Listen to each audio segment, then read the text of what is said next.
Welcome to Wife Cheating Story. I hope you have an enjoyable and relaxing time listening. Let's get started. He thought their suburban life was picture perfect until one night. She dressed to kill and walked out on him for someone else. Now, Dean Wilson faces a ruthless betrayal that threatens his finances, his home, and his teenage daughter's future. Monica's affair isn't just a fling. It's a ticking bomb of blackmail and manipulation. Caught between protecting his kids and fighting his wife's web of lies, Dean turns to a private investigator, combs through secret bank accounts, and braces for a brutal courtroom showdown. When trust shatters, every choice carries a cost. Will Dean save his family or lose everything to a woman whole stop at nothing? Betrayal has consequences, and sometimes the strongest revenge is survival. I still remember the hum of the AC unit that Friday evening, how the cool air floated through the hallway, how it felt oddly hollow in a house that was usually brimming with noise and dinner scents. My name is Dean Wilson, and I used to think my life was predictable in the best possible way. I had a stable job as a mechanical engineer at an aircraft manufacturer, Arclight Aviation. I had a wife, Monica, whom I believed I knew better than anyone else on earth. And we had two daughters, Tiffany and Jade, who were my pride and joy. But on that one Friday, everything I assumed was unbreakable in my life started to crack. Quietly at first, and then all at once. When I came home, the house was still. No rattle of pots or pans. No scuffle of the girls messing around in the living room. No background chatter of the TV. Just empty, weighty silence. I set my keys on the little marble dish by the door and listened. Sometimes Tiffany and Jade spent Friday nights at their friends' places for weekend sleepovers, but usually Monica would call or text me to let me know. There'd be a note on the counter at least. This time, there was nothing. I walked into the kitchen and flicked the light switch. The overhead lamp buzzed awake. The counters were pristine and spotless, everything arranged as if we'd left for a 2-week vacation. Not a single plate in the sink. Which was strange, because Monica often liked cooking on Fridays, or at least ordering takeout from our favorite Thai place spice level medium for me, extra hot for her. She always said, "I like it so hot it makes me cry. That's how you know it's worth eating."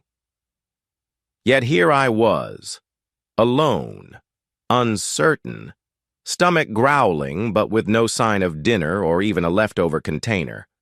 It wasn't terrifying yet, but it was unsettling. And then something drew me upstairs, something like a faint aroma of perfume, or maybe just an instinct. I climbed each step quietly, my heart rate picking up for no rational reason. By the time I got to our master bedroom door, I half expected Monica to be in bed reading, or maybe in the shower. Or maybe I'd find a note saying she'd stepped out for groceries or a glass of wine with a friend. But that's not what happened at all. I opened the door and froze. Draped on the bed were items I recognized from the date night side of Monica's closet. A tight black dress with a daring slit, red stilettos so tall she practically towered over me in them, and on top of the pillows, some lingerie with more lace than fabric. She wasn't in bed. She was in the bathroom, the door open enough that I could see steam from her curling iron and the glow of the vanity lights. I heard the faint, steady hiss as she sprayed hairspray. This was not typical Friday wear. Usually, if Monica dressed up like that, it was for some fancy dinner we attended together, her company's awards banquet, or an anniversary date. But I had no clue about any plans tonight. We had not scheduled anything. I was certain of that. "Mon," I said, stepping in. My voice sounded thin and distant to my own ears. Her reflection in the bathroom mirror flickered toward me. She offered a brief, almost secretive smile. "Oh, hey," she said casually, as if I'd just caught her brushing her teeth. "I didn't hear you come in." I noticed she wore a satiny robe, parted in the front, and her hair was done up in a style that made her look at least 5 years younger. For a second, I found myself thinking she looked stunning. The next second, I felt uneasy that she was going to all this effort without having told me a single thing. "What's all this?" She snapped off the curling iron and turned around, one hand on her hip. "I have plans tonight," she said. "I'm actually running late, so I'll make this quick." "Plans? With who?" I asked. I tried to keep my tone even, but tension clawed at my gut. The corners of her lips curved slightly. "I'm going out with Lawrence. Just a night out downtown, maybe a club or two.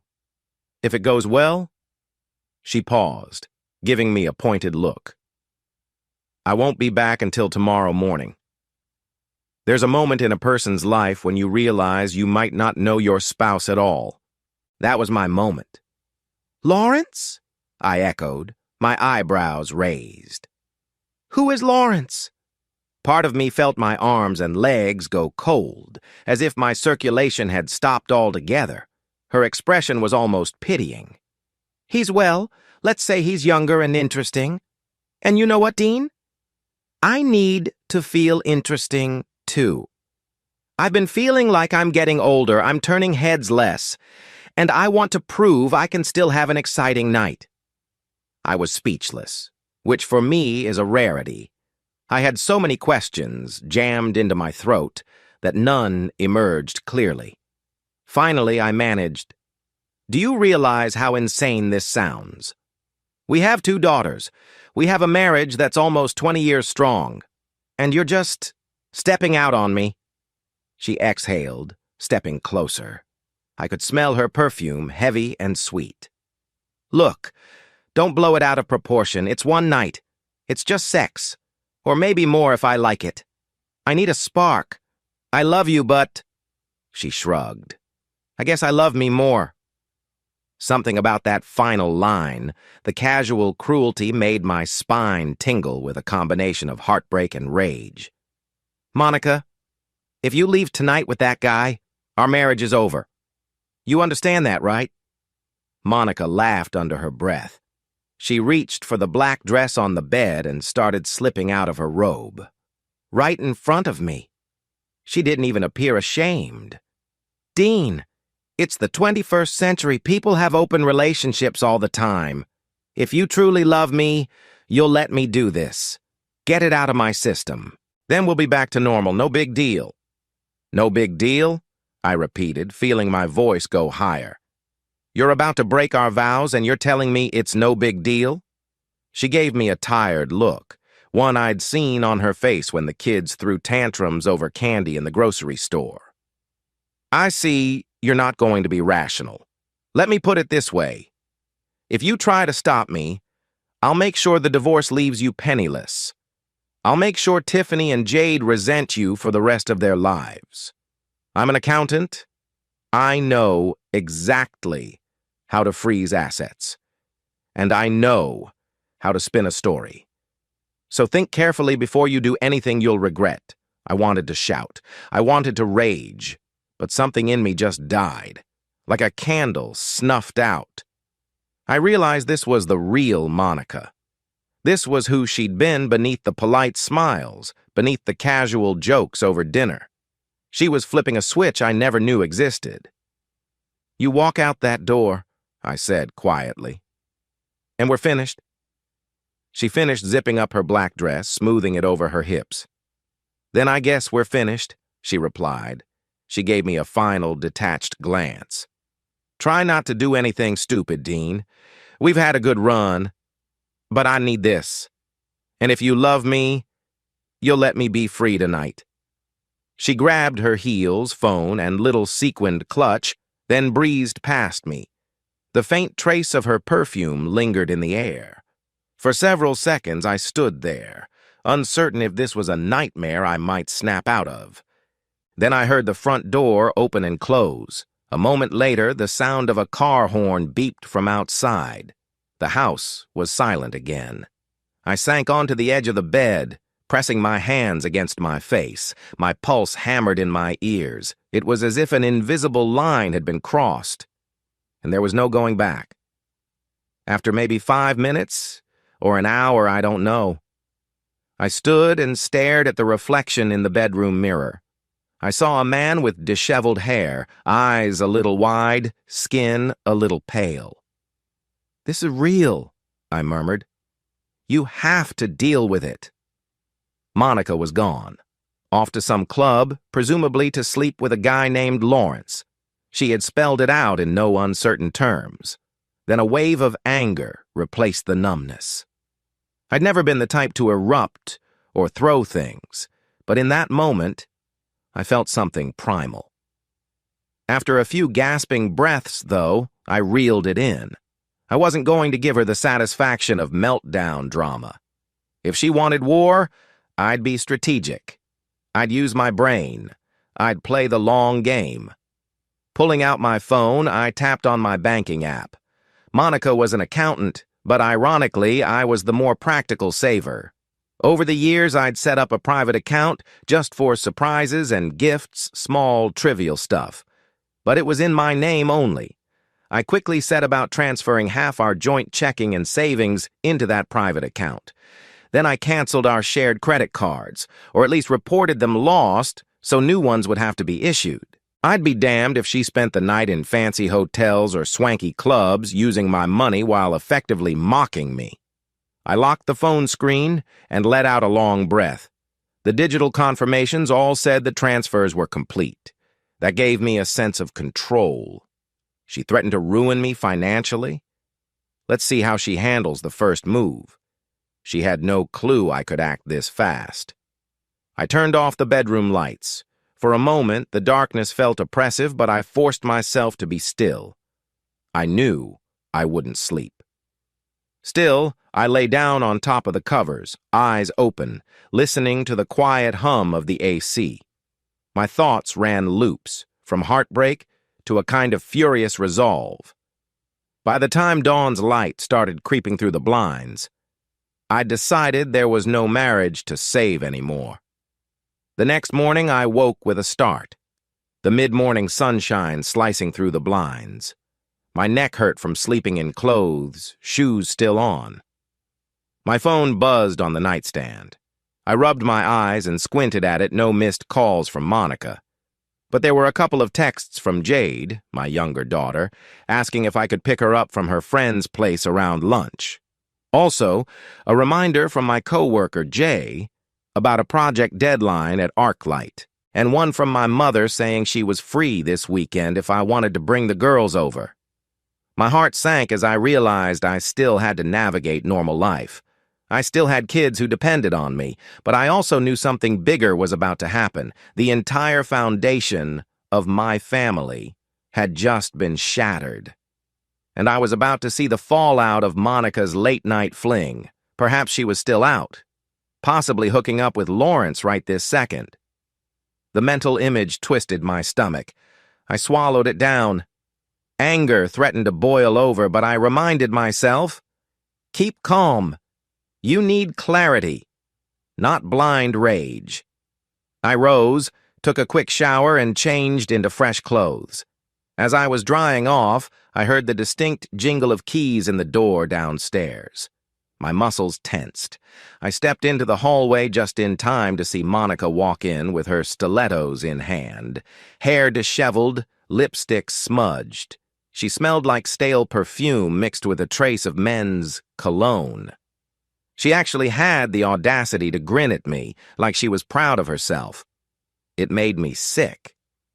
"Good morning," she said, heading toward the kitchen as if nothing were out of place. I didn't move from the top of the stairs. "You smell like him," I said flatly. "Enjoy yourself?" She dropped her purse on the kitchen island and gave a lazy shrug. "You can keep your sarcasm. I told you it was just one night. I'm back now. We're fine." A weird laugh crawled out of my throat. "You think we're fine?" She nodded, flipping her hair over her shoulder. "We're still married. I had some fun. Now let's get over it. I'm gonna crash for a bit. I hardly slept. She placed a hand on her forehead like she was too exhausted to argue. I stared at her. My voice turned cold. Don't bother with me for that. I hope you took precautions. And I want to see STD test results before I let you touch me. Actually, you know what? Don't ever touch me again. As far as I'm concerned, you're contaminated. Her eyes narrowed. Dean, you're being childish. It was one night, like I said. Nothing to freak out about. I walked down the stairs, feeling the tension bristle in my muscles. You literally threatened to ruin me in divorce court if I tried to stop you. Now you're acting like you did nothing wrong. Are you hearing yourself? She rolled her eyes. You're blowing this out of proportion. If you want to drag us into an ugly fight, so be it. But I guarantee you'll regret it.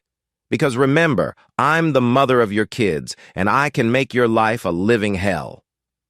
I wanted to scream at her for betraying me and then talking to me like I was a tantrum-throwing toddler. Instead, I forced a deep breath. Get tested, I repeated, my voice shaking from the effort of holding it together. And if you think I'm letting you walk all over me, you have no idea who you're dealing with. She gave me a condescending smile. We'll see. Then, as if flipping a switch, she glanced at her phone. I need sleep. The girls will be home soon. Don't be an ass in front of them. We should at least pretend we're okay. I nearly laughed at her gale. Pretend we're okay. My mind flashed to the memory of how I'd canceled our joint credit cards, moved half the funds. I decided not to mention that. Let her discover it in due time. Instead, I turned on my heel and headed for the front door. I'm picking Jade up in an hour, I said. Don't talk to me until you have that test done. She just shrugged and headed upstairs, carrying her heels. I watched her go, feeling that sense of finality sink deeper into my chest. This was no temporary meltdown. This was real, and she was apparently proud of it. I jumped in my car and drove to get Jade from her friend's house. On the way, I tried to maintain a calm facade. But my mind churned with questions. How do I handle this with the girls? How do I keep them from hating me if Monica starts twisting the story? Because I could already imagine the manipulative spin. Your dad's jealous. He's controlling me. He's overreacting about something that doesn't matter. Kids are susceptible to a mother's narrative, especially teenage daughters who might empathize more with their mother's perspective. When Jade hopped into the passenger seat, she gave me a puzzled look. Hey, Dad. Are you okay? I forced a smile. Yeah, just didn't sleep well. Everything good at your friend's place? She nodded.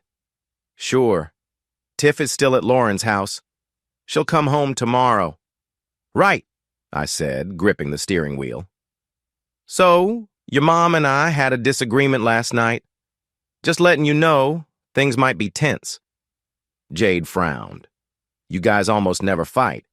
Is it serious? She looked worried. Jade, at 14, was more perceptive than I used to give her credit for. I hesitated.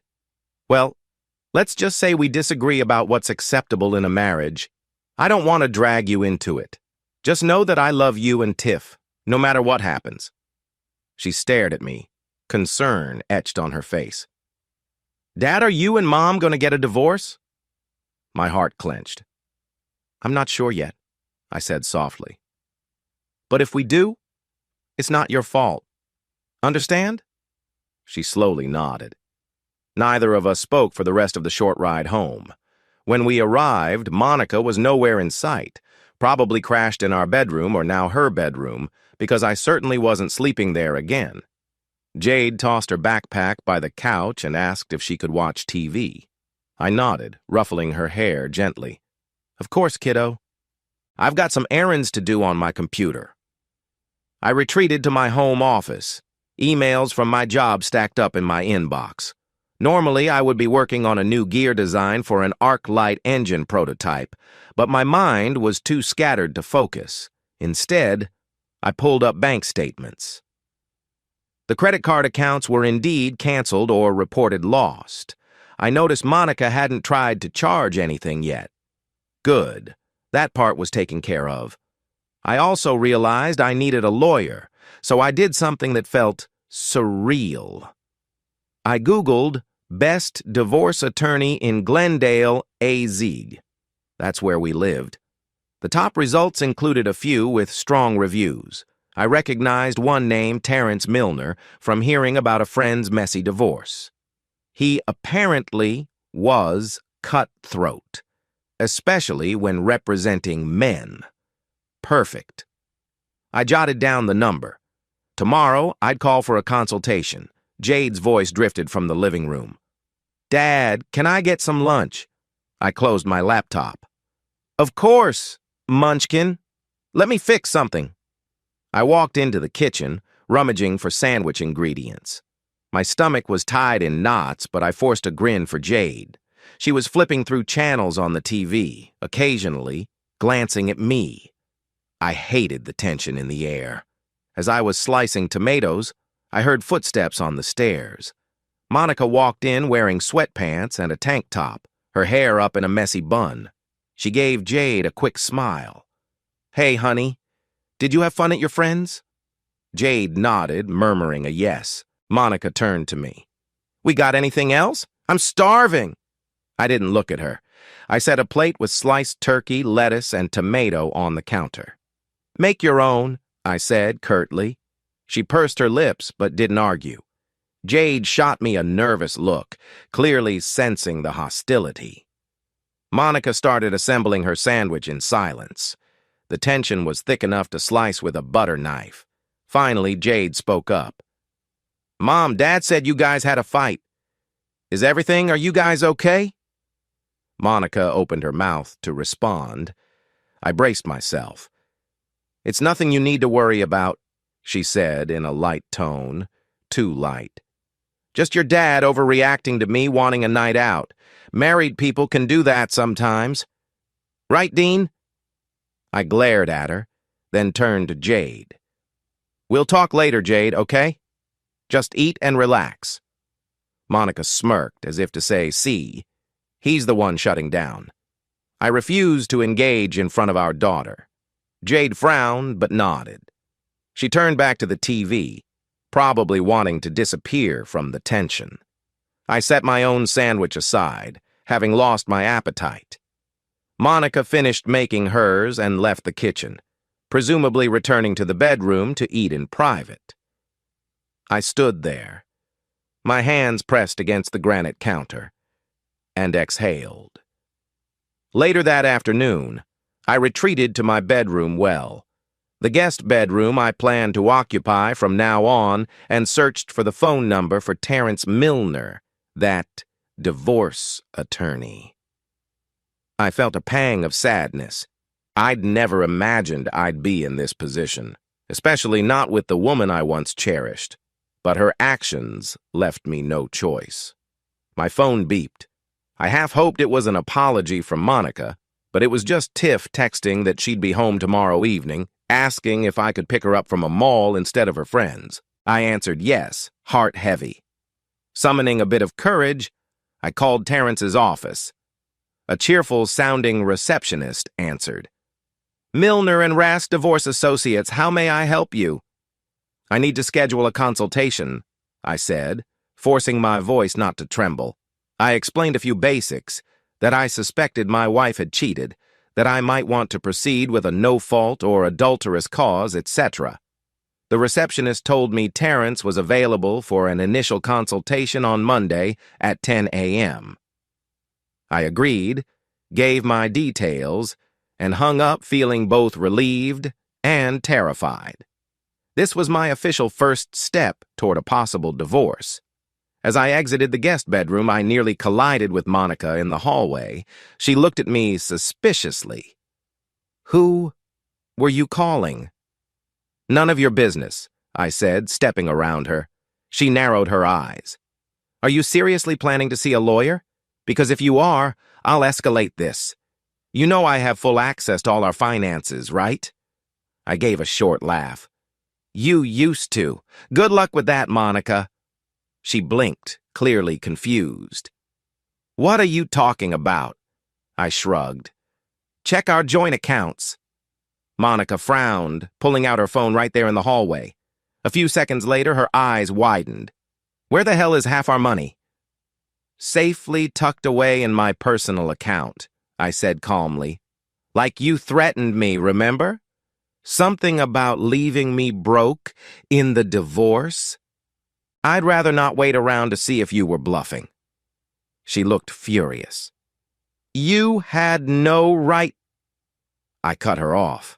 I have every right to protect myself from an unfaithful spouse. If you don't like it, go whine to your new boyfriend. I'm sure he'll support you financially. Her nostrils flared. You're making a big mistake, she hissed. I told you I'd only do it once. You forced my hand. Don't start acting like a victim, I snapped. You walked out, you had sex with him, you threatened me with divorce court. So here we are. Actions have consequences. She let out a sharp breath, then stormed off, cursing under her breath. I felt a flicker of satisfaction amid the anger. One small victory. She couldn't just take me for a fool financially. I went back downstairs, stepping onto the back porch for some fresh air. Our yard was a modest patch of grass and a couple of tall desert trees for shade. I recalled many summer afternoons, playing catch with Jade, or setting up a slip slide for Tiff. It used to feel like home. Now it felt hollow. I sank into one of the lounge chairs, phone in hand. I texted Jay, my coworker, telling him I might need a personal day on Monday. He replied with curiosity, but I gave him minimal details. Then I remembered I still needed to gather more evidence if Monica was going to keep stonewalling or lying about the affair. I decided to hire a private investigator to confirm her relationship with Lawrence. That might help in a divorce settlement, especially regarding custody of the kids. The notion of custody made my chest tighten. Will the girls choose Monica over me? She's their mother, after all. The uncertainty gnawed at me, but I reminded myself that Jade already seemed worried and somewhat open to my side of the story. Tiff, on the other hand, was older and might have her own opinions. Either way, I wasn't going to let Monica shape the narrative unchallenged. Dinner that night was awkward. Jade microwaved a bowl of mac and cheese while I made a quick grilled cheese for myself. Monica didn't eat with us. She claimed she had a headache and stayed upstairs. Jade tried making small talk about a movie she wanted to see. I did my best to respond with enthusiasm, but my mind was somewhere else. How about tomorrow? Jade ventured. Could we go to that matinee showing?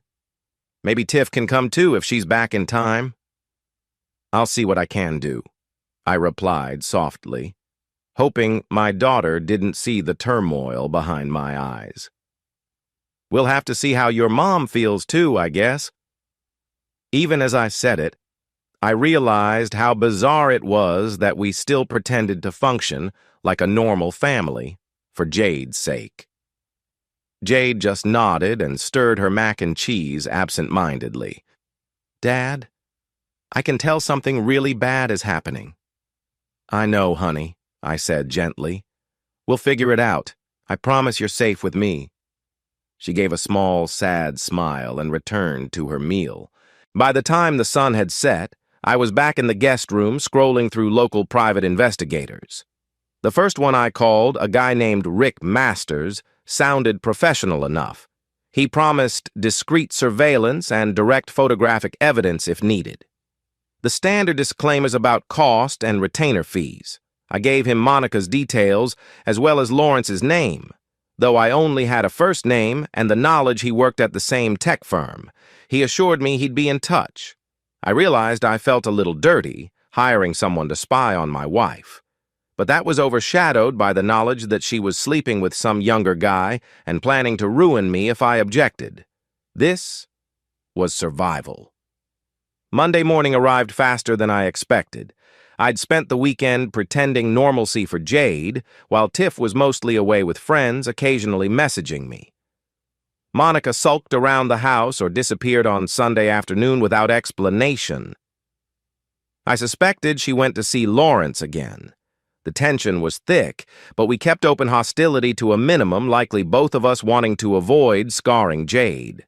Still, small arguments flared. At one point, Monica insisted on using the credit card for groceries, only to find it was canceled. She hurled curses at me, called me vindictive. I merely responded with, "You started this." At exactly 9:50 a.m. on Monday, I parked in front of Terrence Milner's office building. The place was an unremarkable tan brick structure in a commercial plaza. I felt a swirl of dread stepping inside, like I was crossing a threshold I could never uncross. But I reminded myself, she forced your hand.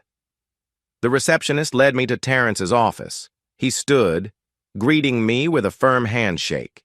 He was in his 50s, gray hair, a crisp navy suit.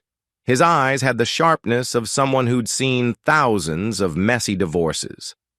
"Dean Wilson, pleasure," Terrence said, gesturing for me to sit across from him. The office smelled of leather and old books. "So, you believe your wife has committed adultery, correct?" I nodded, hands clasped tight. "She basically told me she was going out to have sex with another man, and she threatened me with a nasty divorce if I tried to stop her."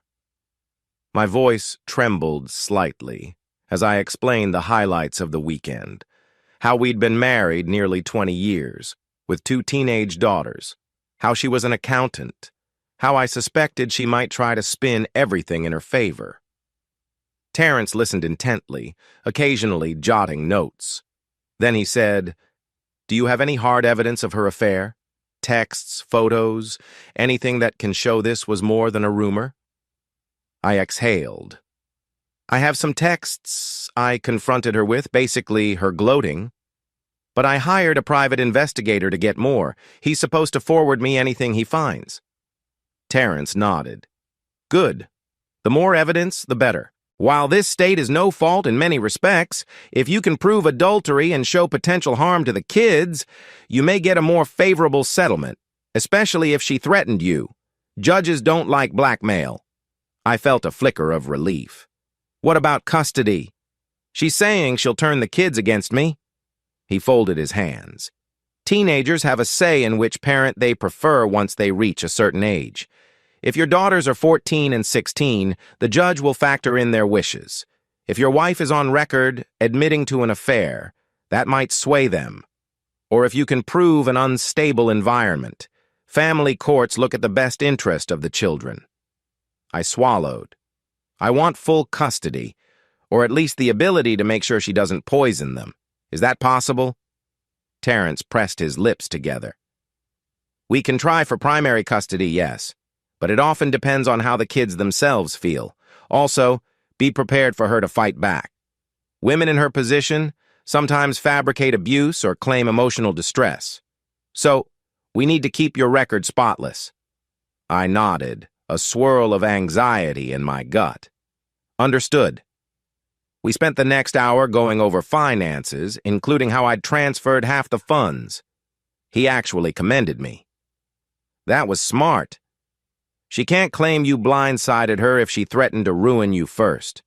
Make sure you keep records of any further transactions, and do not, under any circumstances, make big moves without consulting me. We want to appear reasonable and responsible."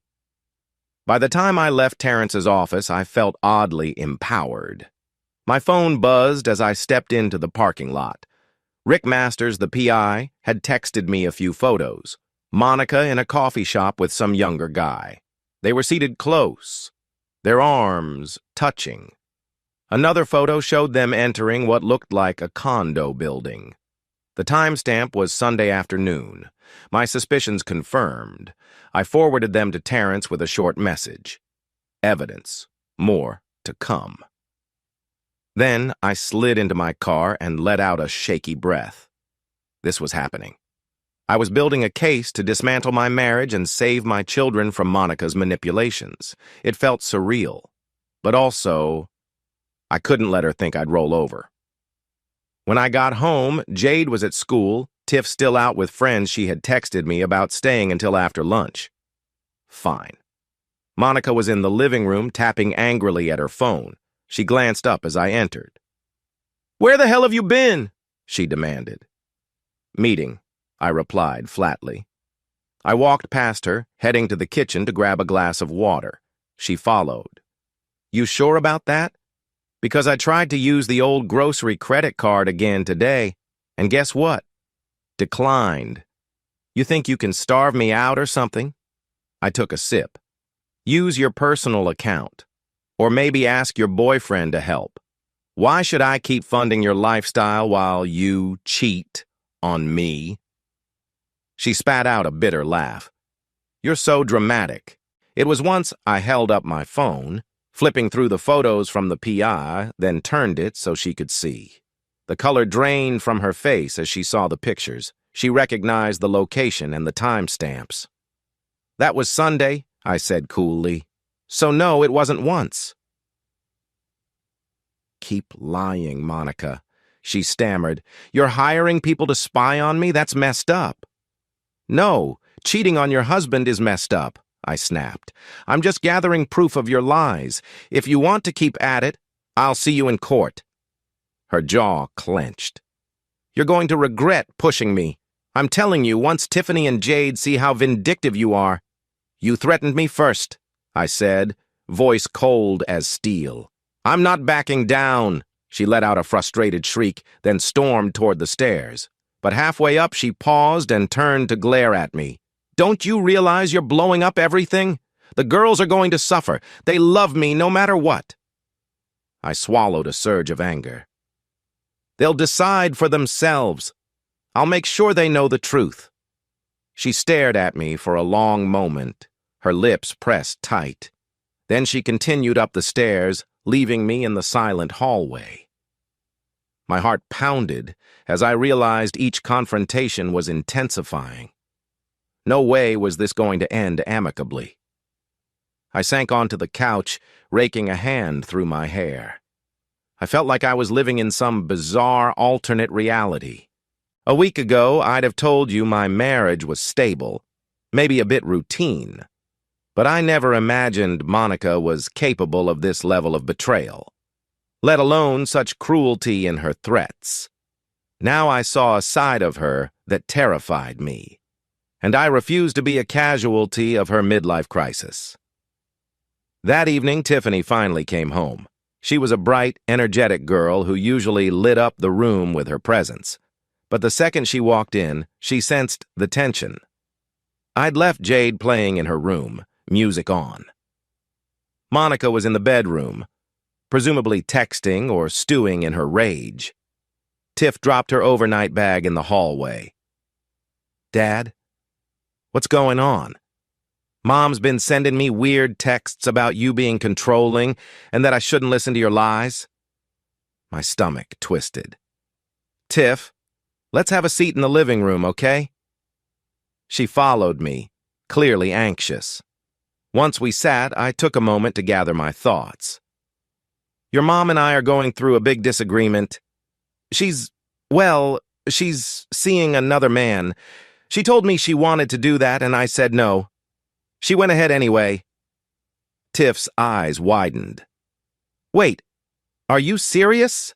Mom's cheating on you?" I nodded. "Yes, she threatened to ruin me if I tried to stop her. Now, she's calling me controlling, but I'm just trying to protect myself and you girls. I'm sorry you have to be in the middle of this." She looked torn, biting her lower lip. "Mom said something about you being crazy and jealous. But if she actually cheated, that's not okay. Why would she do that?" I shrugged, a knot in my throat. "I can't answer why she did it. You'd have to ask her. But Tiff, just know I love you and Jade. I'll never stop. Whatever she tells you, I hope you can keep an open mind." Tiff stared at her hands, silent. Then she whispered, "Dad, if she's messing around, That's messed up. I just can't believe this is real. I gently placed my hand over hers. I know. Me neither.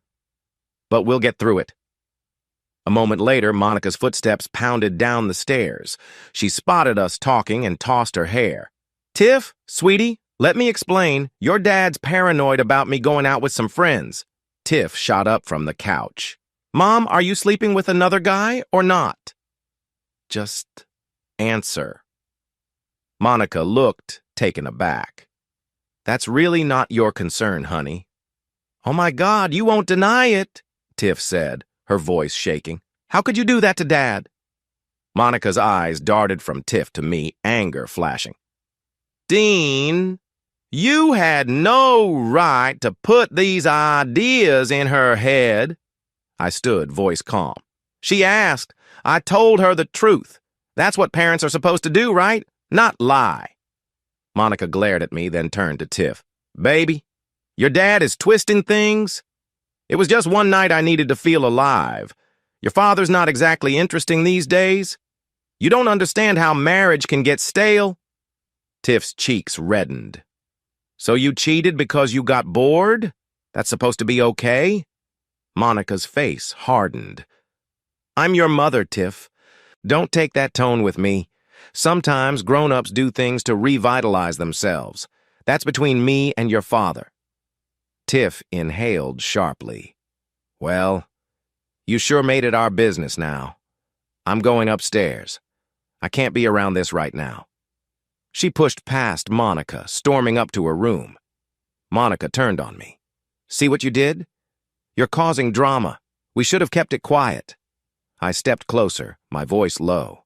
No, you caused this drama by sleeping with another man. Don't blame me for telling our daughter the truth. She stared at me, fury in her eyes, then stomped back up the stairs after Tiff. Moments later, I heard Tiff's bedroom door slam, presumably shutting Monica out. I sank onto the couch again, burying my face in my hands. This was exactly the nightmare scenario I feared. Monica turning my daughter's world upside down. But ironically, Tiff seemed to side with me, at least for now. I sat there for a long time, the house quiet except for distant footsteps above. Jade was likely in her room, Tiff in hers, Monica probably seething in the hallway. Eventually, Jade shuffled downstairs, looking tentative. Dad, she whispered, is everything you know? I mustered a weary smile. I'm okay, Jade. It's just a rough time. Your sister's upstairs. Maybe you two can talk. She nodded slowly. Mom came to me earlier, kinda told me you were, overreacting. But I don't believe that. She's definitely hiding something. I hesitated, not wanting to overload my 14-year-old with adult drama.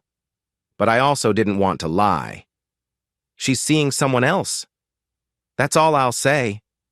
Jade's eyes flickered with hurt. She is? That's messed up. Her voice wavered. Is that why you might get divorced? Yeah, I said softly, swallowing a lump in my throat. I'm sorry, Jade. She wrapped her arm around me in a sudden hug. I held her close, feeling the heaviness in my chest. I love you, Dad. I love you too, kiddo, I whispered. I'm not sure there's a perfect time to serve someone divorce papers, but Monday mornings rank high on the worst possible moments. Life was never normal anymore, but part of me craved some sense of order or at least a routine that might keep my girls stable. Instead, the days following my consultation with Terrence Milner introduced a new kind of chaos. Monica barely hid her contempt for me. I no longer bothered hiding my anger. The tension grew like mold behind wallpaper, creeping, toxic, unstoppable. Still, nothing compared to the shock on Monica's face when the process server, an unremarkable man in a brown jacket, knocked on our door late one afternoon and politely handed her an envelope. What is this? She had asked, flipping through the formal legal documents. Dean Wilson versus Monica Wilson. the man announced, reading from his sheet. "You've been served, ma'am." Monica's wide-eyed glare bored into me as if I'd orchestrated an attack dog on her. In reality, I had, but that didn't lessen my satisfaction.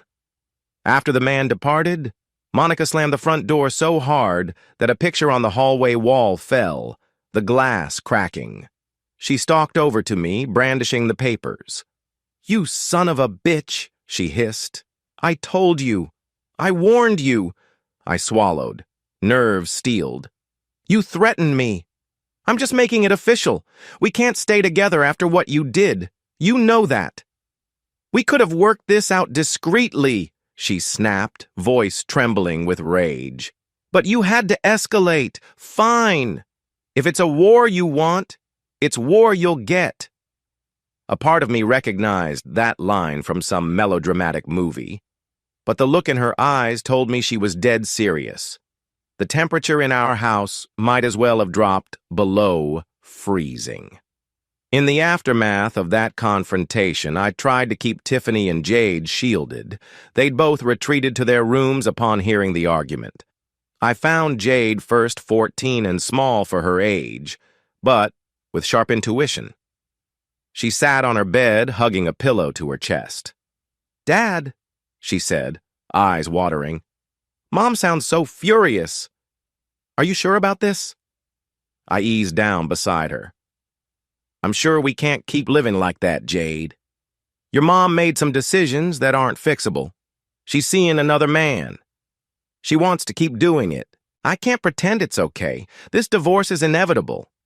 "But what about me and Tiff?" She sniffled. "Who do we live with? I don't want to lose either of you." My throat tightened. "I know, honey. I want custody. I want you both with me, but the court will consider your wishes." She gave a shaky nod. "I choose you, Dad, if that's an option." I mustered a weak smile, pulling her into a hug. "That means the world to me. Just be ready. Your mom will say or do anything to sway you. Don't let her lies get in your head." "I won't," she whispered, though the worry in her eyes told me she was preparing for a battle too. Then I went to Tiffany's room. My older daughter sat at her desk, phone in hand, face pale. She glanced up as I knocked gently. "I heard Mom flipping out," Tiff said. "So that was the official divorce thing, right?" I nodded, stepping in. "Yeah, I'm sorry you had to hear that. I guess I knew it was coming. It's still freaky." "I get it. Dad, you can't just stand by if she's hooking up with someone else." She averted her gaze. "Mom's been texting me all sorts of crap about how you're controlling, how you took her money. She keeps saying you want to punish her. It's so confusing." I exhaled. "She threatened me first, Tiff. She said if I didn't let her do this, she'd destroy me in divorce court. I moved the money to protect us. You might hear a lot of ugly things from your mom, but I promise you, I'm only doing what I have to. I want you safe." Tiff gave a small nod, blinking back tears. "Honestly, I don't know what to think, except I believe you. Mom's different now, and I don't like it." She rose and hugged me, burying her face in my chest like she did when she was little. My chest ached, but also a fierce resolve grew. These girls were my life. Monica's betrayal wouldn't destroy them. Meanwhile, Rick Masters, the private investigator, was delivering gold. Over the next few days, he emailed me photos and time-stamped logs, Monica meeting Lawrence at a cozy brunch spot downtown. The two leaving in his car, arms around each other. A partial text message thread. Rick had ways of gleaning phone records that suggested she was already hooking up with him in more than one location. Even an audio snippet from a hallway microphone that caught Monica complaining about me, dropping lines like, "My husband's in for a rude awakening. I'll take him for everything." The heartbreak of hearing it was intense. But after that initial wave, I felt only cold determination. This was the ammo Terrence needed to show the court she was not just a bored spouse, but a manipulative partner who planned to humiliate me. The divorce papers had been served. Now we were building our argument for custody, financial protection, and overall proof that Monica's actions warranted a harsh settlement. One evening, Rick called me personally.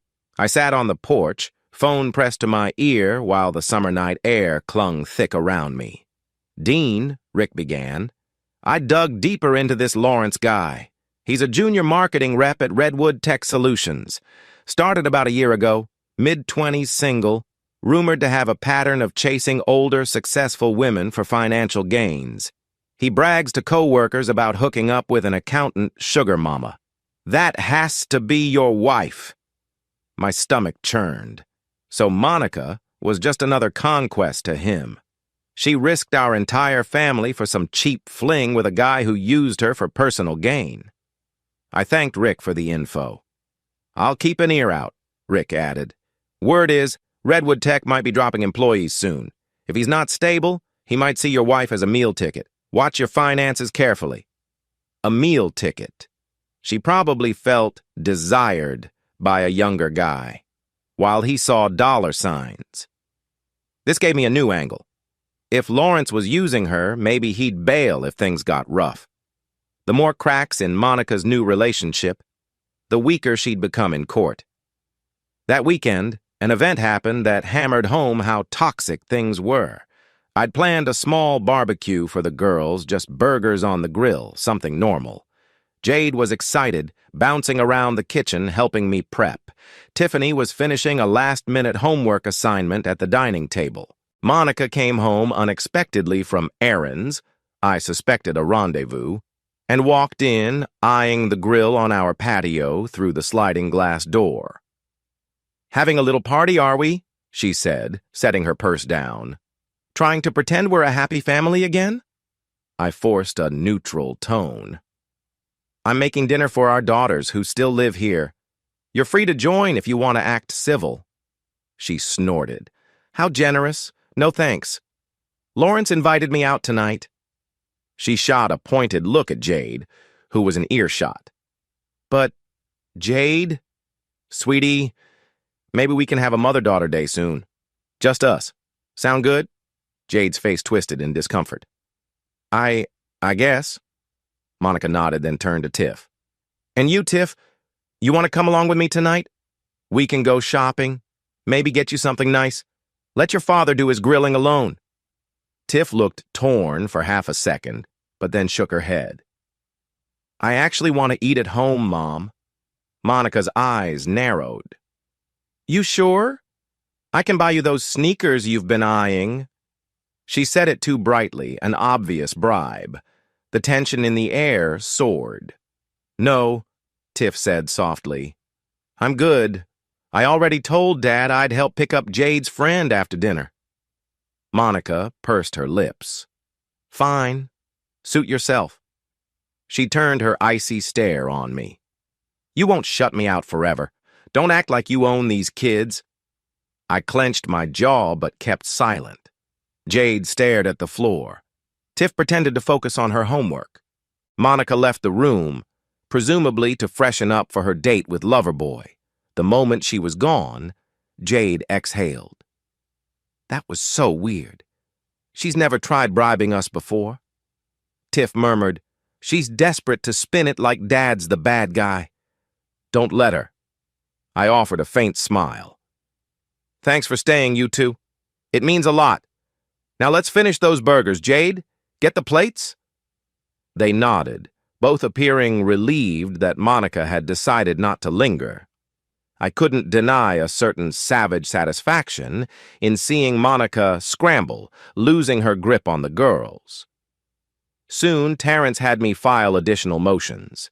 We were pushing for spousal support to be minimized, given that Monica had committed adultery and threatened me. He also urged me to aim for primary custody. Because the girls were old enough, they could speak to a judge or a mediator about their preferences. Of course, a million details had to be sorted: property division, splitting any retirement accounts, the house. Everything. Monica's response was equally fierce. She alleged I was emotionally abusive and had gaslit her into an affair by ignoring her needs.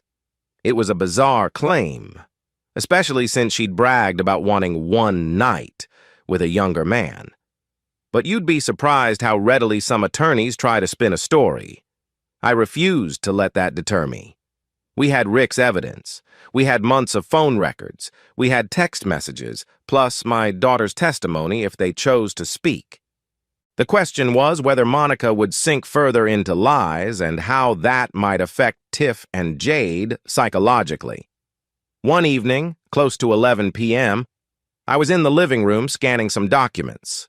The house was relatively quiet, Jade asleep, Tiffany reading in her room, Monica out somewhere. My phone buzzed with a text from Tiff. "Dad, come upstairs. Need you." Alarmed, I set the papers aside and headed up. I found Tiff pacing in her room, phone in hand, tears on her cheeks. "What happened?" I asked, shutting the door behind me. She showed me a string of messages from Monica, apparently sent while Monica was out with Lawrence. The texts read, "Stop siding with your father. He's not who you think. If you help him in court, you'll regret it. I can make sure you never get a dime for college." My blood boiled. She was threatening our daughter's college funds. Tiff's face was pale. "Dad, I'm so freaked out. Why is she doing this? I mean, she's my mom. But how can she threaten me like this?" I closed my eyes briefly, rage pulsing in my temples. "Because she's losing control, and she thinks intimidation works. Tiff, you don't have to respond. We'll keep this as evidence. It shows she's basically blackmailing you.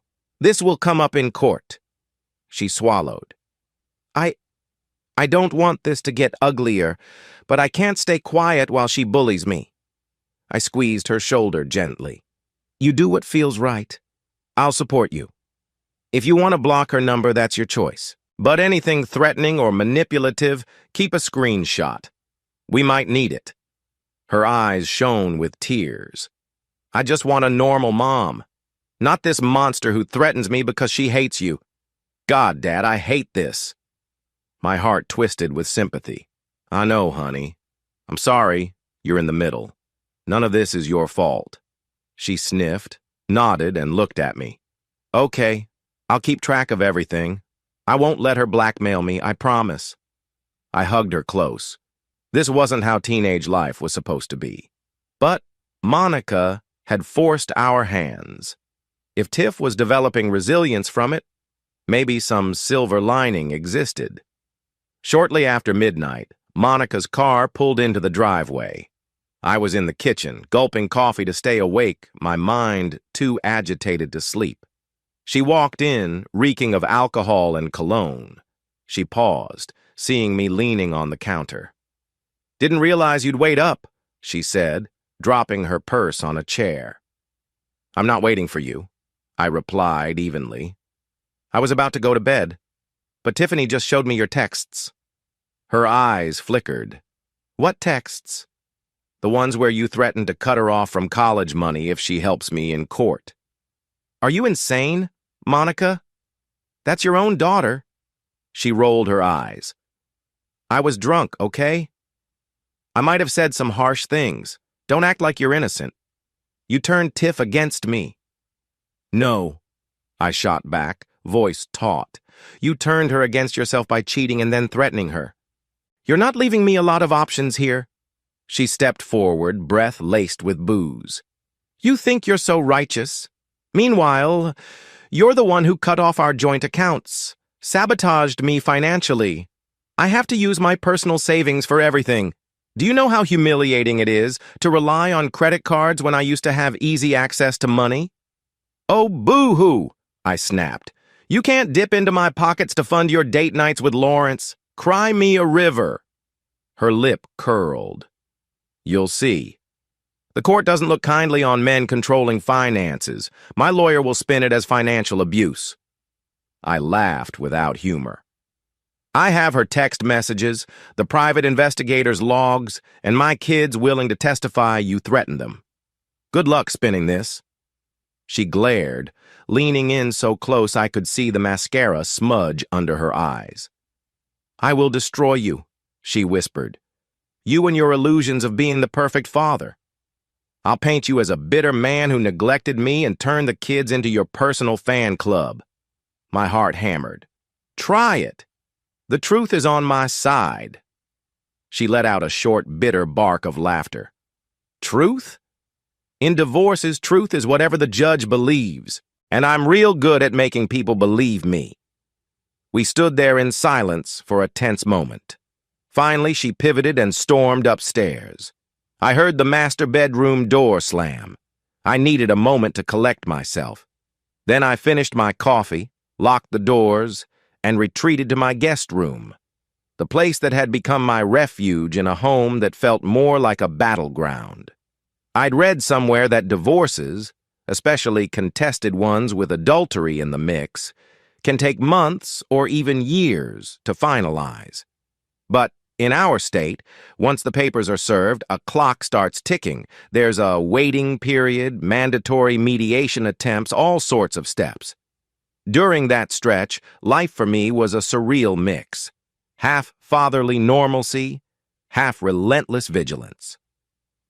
A few weeks after Monica was served, we faced our first major hurdle: mediation.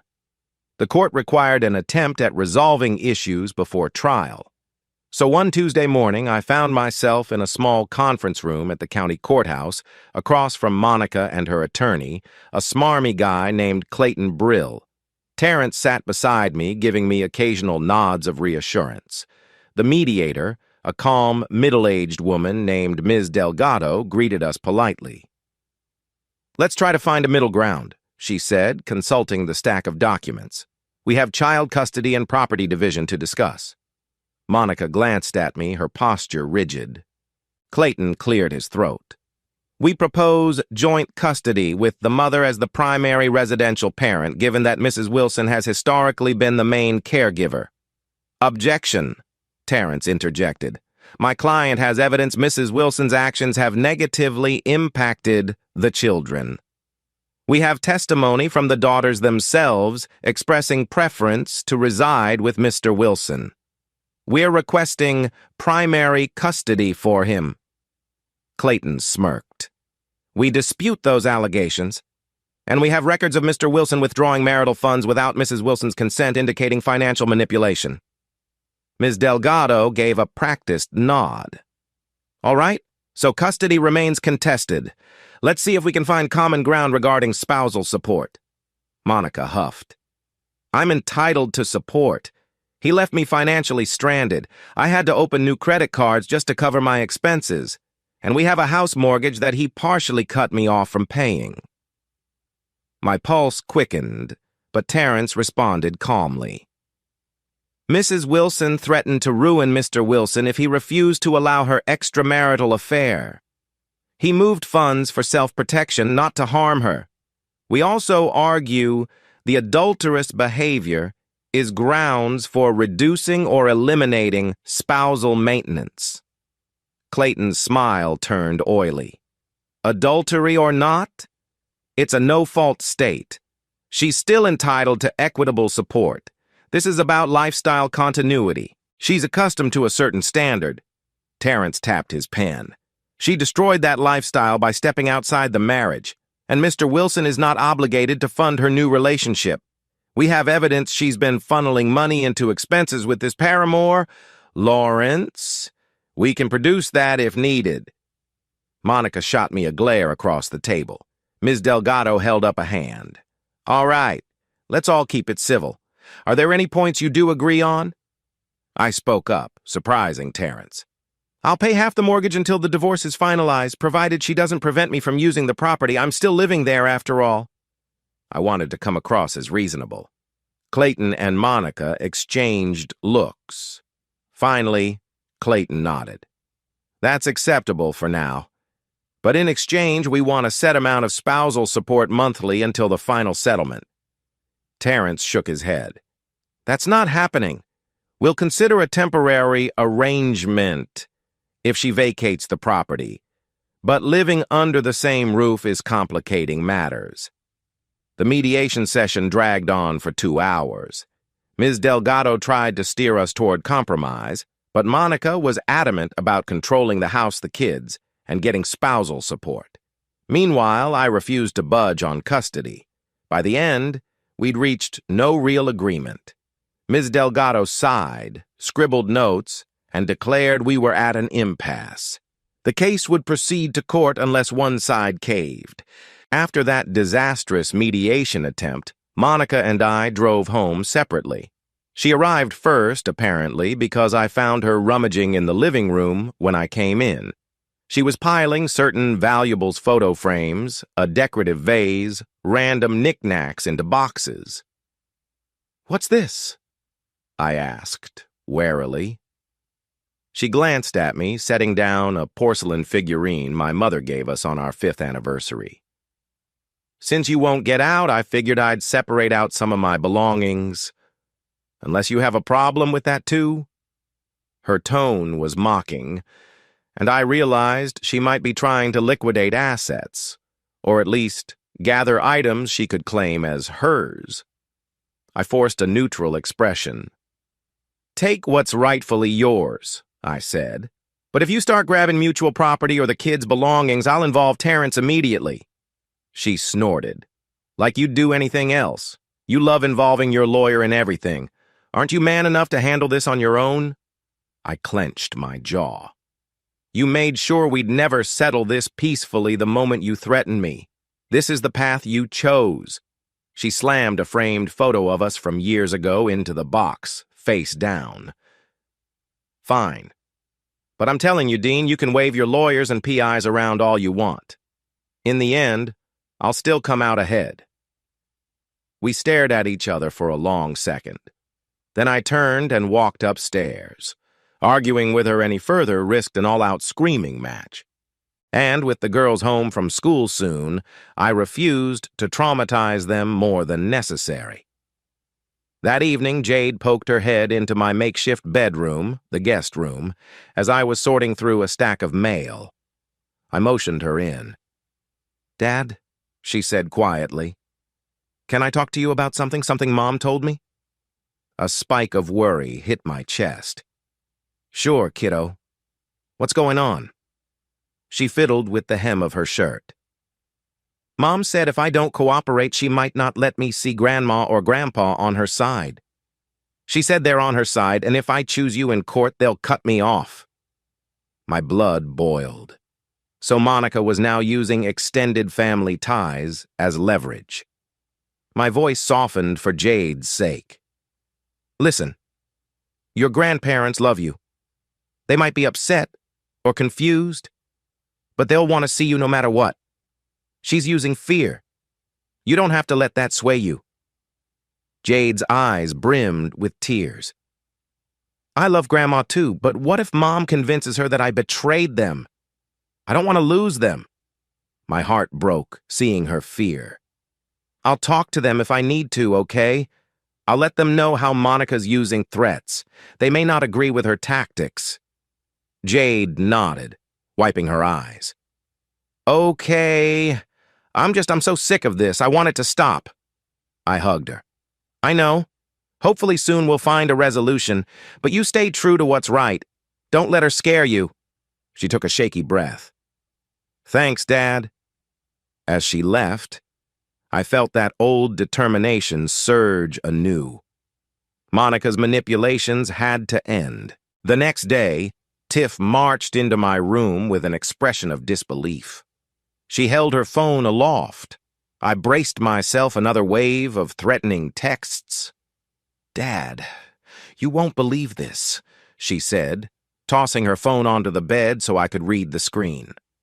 "Mom posted on her Instagram story about going on some date night with Lawrence, bragging about a dinner that apparently cost hundreds of dollars. She's basically flaunting it, tagging living my best life." I frowned, scrolling through the pictures. Sure enough, Monica had posted a smiling selfie with a man's arm half in frame, presumably Lawrence, at an upscale restaurant. The caption read something like, "Fancy dinners beat boring nights at home. New experiences." My stomach twisted. She was publicly humiliating me, disclaiming that she was separated and moving on, ignoring the fact we still shared a house and no official separation agreement was in place. The arrogance was staggering. Tiffany's voice trembled with anger. How can she do this? Doesn't she realize I follow her on Instagram? Or maybe she wants me to see it. I set her phone aside. She probably wants everyone to see Tiff. It's a power move. Or she's just too selfish to care about how it affects us. I'm sorry. Tiff's eyes flashed. I hate her for this. I can't believe she's my mom. My heart hurt. I'm sorry, I repeated. Just keep your head up. We're going to handle it in court, not on social media. Let her dig her own grave. She gave a small nod. Thanks, Dad. Then quieter. I never expected to hate my own mother, but she's making it easy. So is the wedge complete now? I wondered. This was bigger than just a spat. Monica was eroding her own daughter's respect. It was a tragedy, but it also strengthened my legal stance. She'd undone her maternal authority in the process of chasing her fling. Unexpectedly, I started getting calls from people who knew Monica, or at least recognized me from local circles. Parents of Jade's friends, old colleagues from a volunteer committee Monica once joined. Some were respectful, simply asking if everything was okay. Others offered quiet words of support, having heard rumors of Monica's affair. It felt surreal, but it also gave me perspective. The community saw her changed behavior. I wasn't the only one alarmed. One day, as I left the grocery store with Jade, a neighbor named Gail, who lived 2 streets over, waved me down in the parking lot. Hey, Dean, she said quietly, eyes sympathetic. I just wanted to say if you ever need someone to talk to about, well, everything. My cousin went through a nasty divorce with an unfaithful spouse. I get it's rough. I'm sorry you're dealing with this. Jade politely stood by, glancing between us. I thanked Gail, touched by her concern. These glimpses of empathy from acquaintances reminded me I wasn't alone, even if my parents had mostly stayed neutral, and Monica's parents were rallying behind her. Every show of support boosted my resolve. Monica might have threatened to ruin me, but the real story was leaking out. People saw her new persona a brash, vindictive woman, more concerned about public bragging than familial unity. Terrence called me one morning with big news. We were filing a formal motion to have me declared the primary residential parent pending final judgment. The hearing was scheduled for the following week. My heart pounded as he explained. We'll present evidence that the children's welfare is best served by living with you full-time. They can still visit Monica, but not the other way around. If the judge grants it, you'll have the upper hand. The emotional weight was immense. I wanted my girls safe. But that meant I was actively pushing to limit Monica's time with them, at least while she was in this destructive phase. Could it backfire? Possibly. Yet Terrence believed we had strong evidence. Monica's affair, her intimidation tactics, her public flaunting. The question was how the girls felt and whether they'd speak in court or to a court-appointed mediator. Tiff's old enough to testify if she wants, Terrence noted. Jade might do so in camera privately with the judge. If they firmly state they prefer you, Monica's arguments weaken. I sighed, a cocktail of relief and guilt swirling. I don't want them traumatized by a hearing, but if it's what we have to do. Terrence's voice softened. We'll handle it with care. You're the stable parent here, Dean. We'll protect them as much as possible. After the call, I braced for another confrontation with Monica the moment she realized we'd filed a custody motion. Sure enough, the next day we got into it. I was in the kitchen when Monica marched in, brandishing some legal documents. Her face was flushed with anger. Tiff was in the living room, so she could definitely overhear. I met Monica's gaze, unflinching.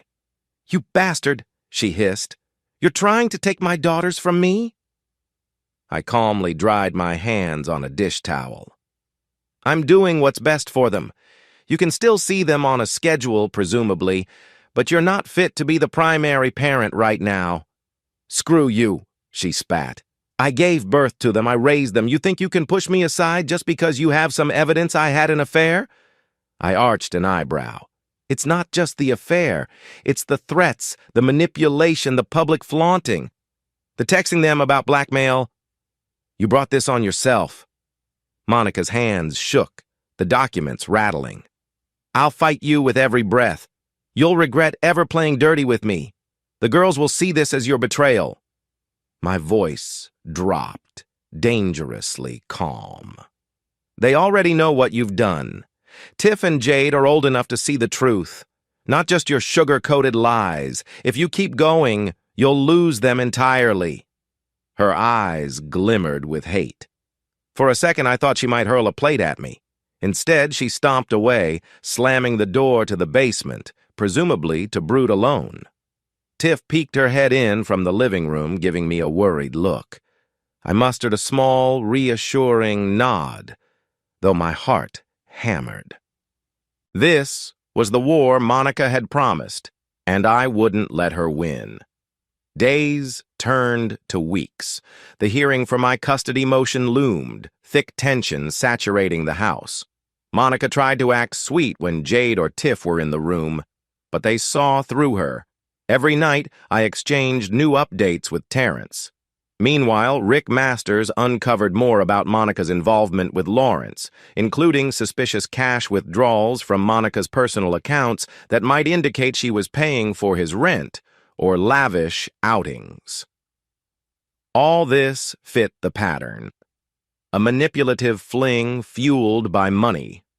I dreaded the day Tiff and Jade would each have to speak to a court-appointed mediator about their preferences. But it arrived nonetheless.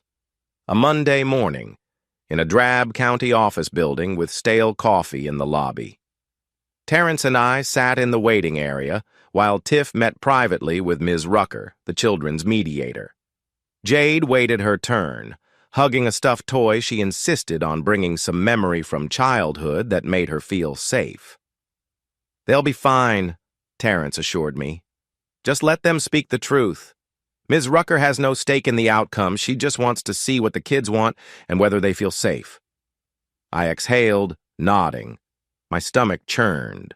Monica wasn't allowed in the room either, but she was lurking in the hallway outside, occasionally shooting me death glares. When Tiff finished, she came out looking relieved but a bit shaken. I gave her a quick side hug. She whispered, "I told her everything, Dad.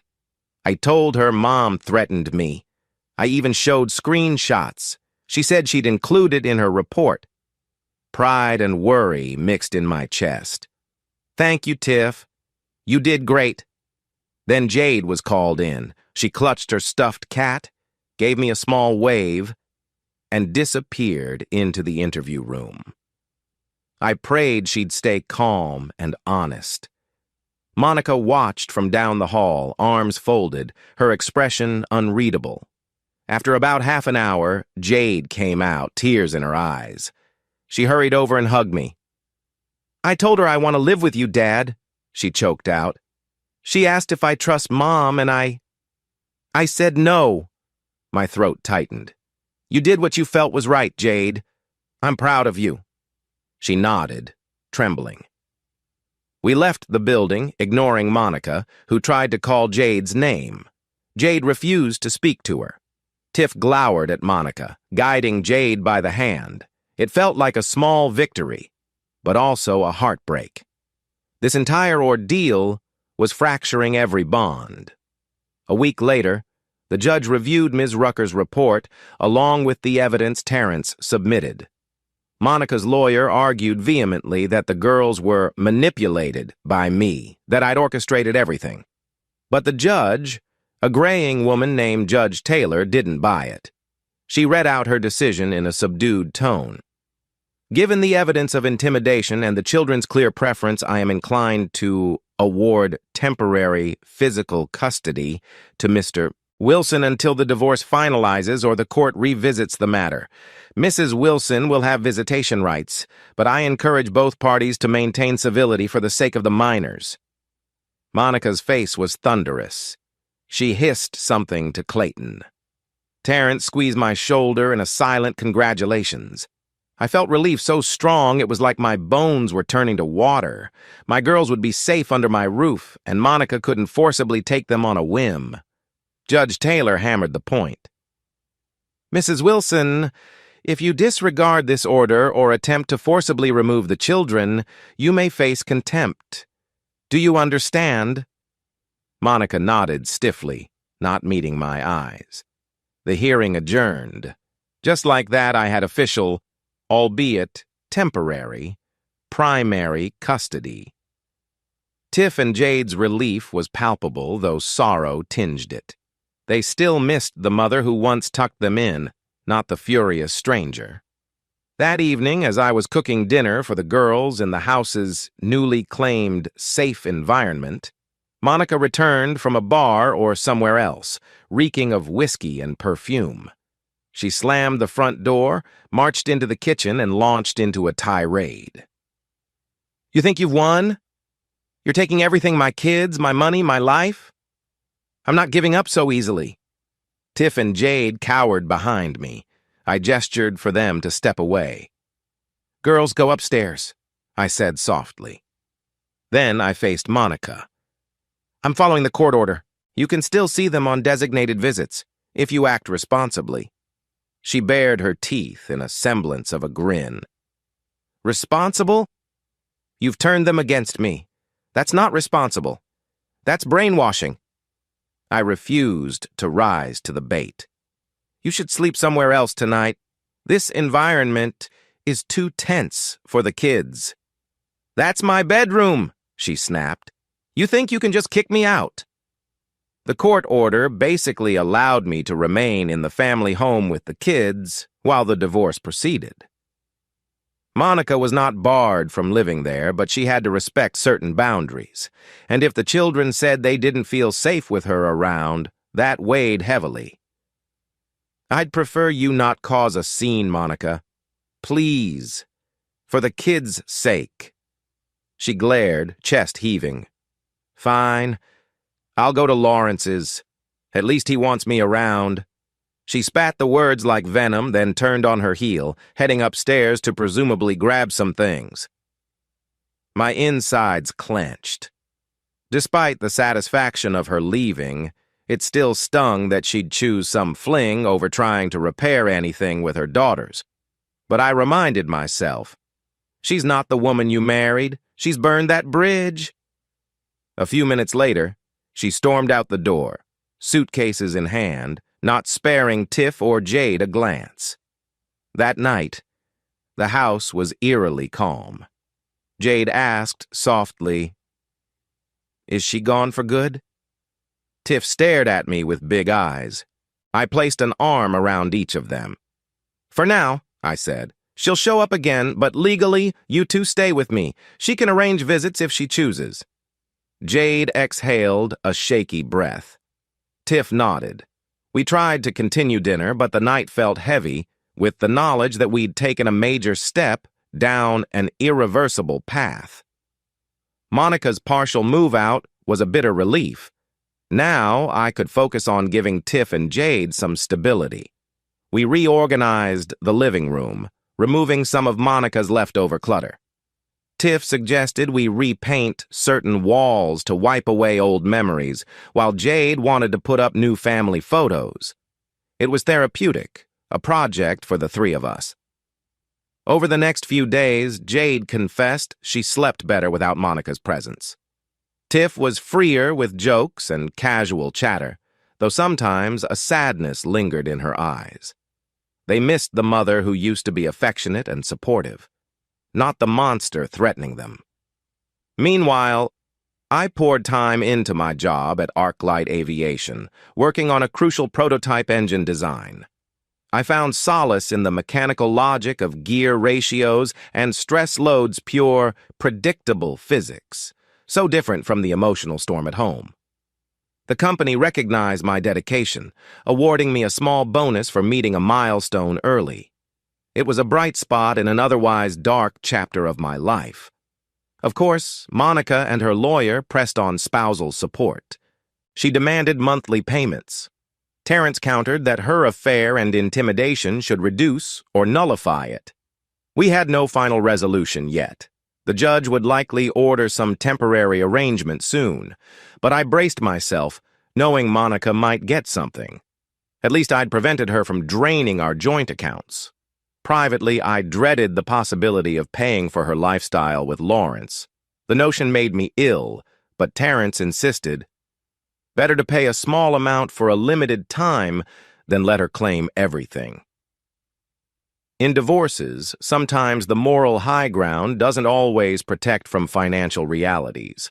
On top of that, rumors reached me that Lawrence was pressuring Monica for bigger outings, implying she pay for weekend getaways or a more upscale condo. Rick's investigation hinted at friction between them. Lawrence enjoyed the freebies, but disliked the baggage of her divorcing husband and kids. The tension in their new Eden might be rising. In the midst of this turmoil, I received an unexpected call from my father. He'd remained largely neutral, trying not to pick sides between me and Monica. But apparently the news that Monica moved out triggered something. We met for coffee at a nearby diner. My dad was a retired accountant himself, ironically, not too different from Monica's profession. He fiddled with his coffee cup as we spoke. "Son, I want you to know your mother and we see how ugly this is. We might not condone everything you did, like transferring money behind Monica's back, but we also can't abide adultery. We love you, and we're here to help if you need financial backup. For the kids, especially." I swallowed a lump. "I appreciate that, Dad. I'm trying to keep everything afloat, but the legal fees alone are brutal." He nodded solemnly. "Your mother and I set aside a small chunk of money for emergencies. We can loan you some of it if you get overwhelmed. No strings attached, other than you promise to use it wisely." I blinked back, sudden emotion.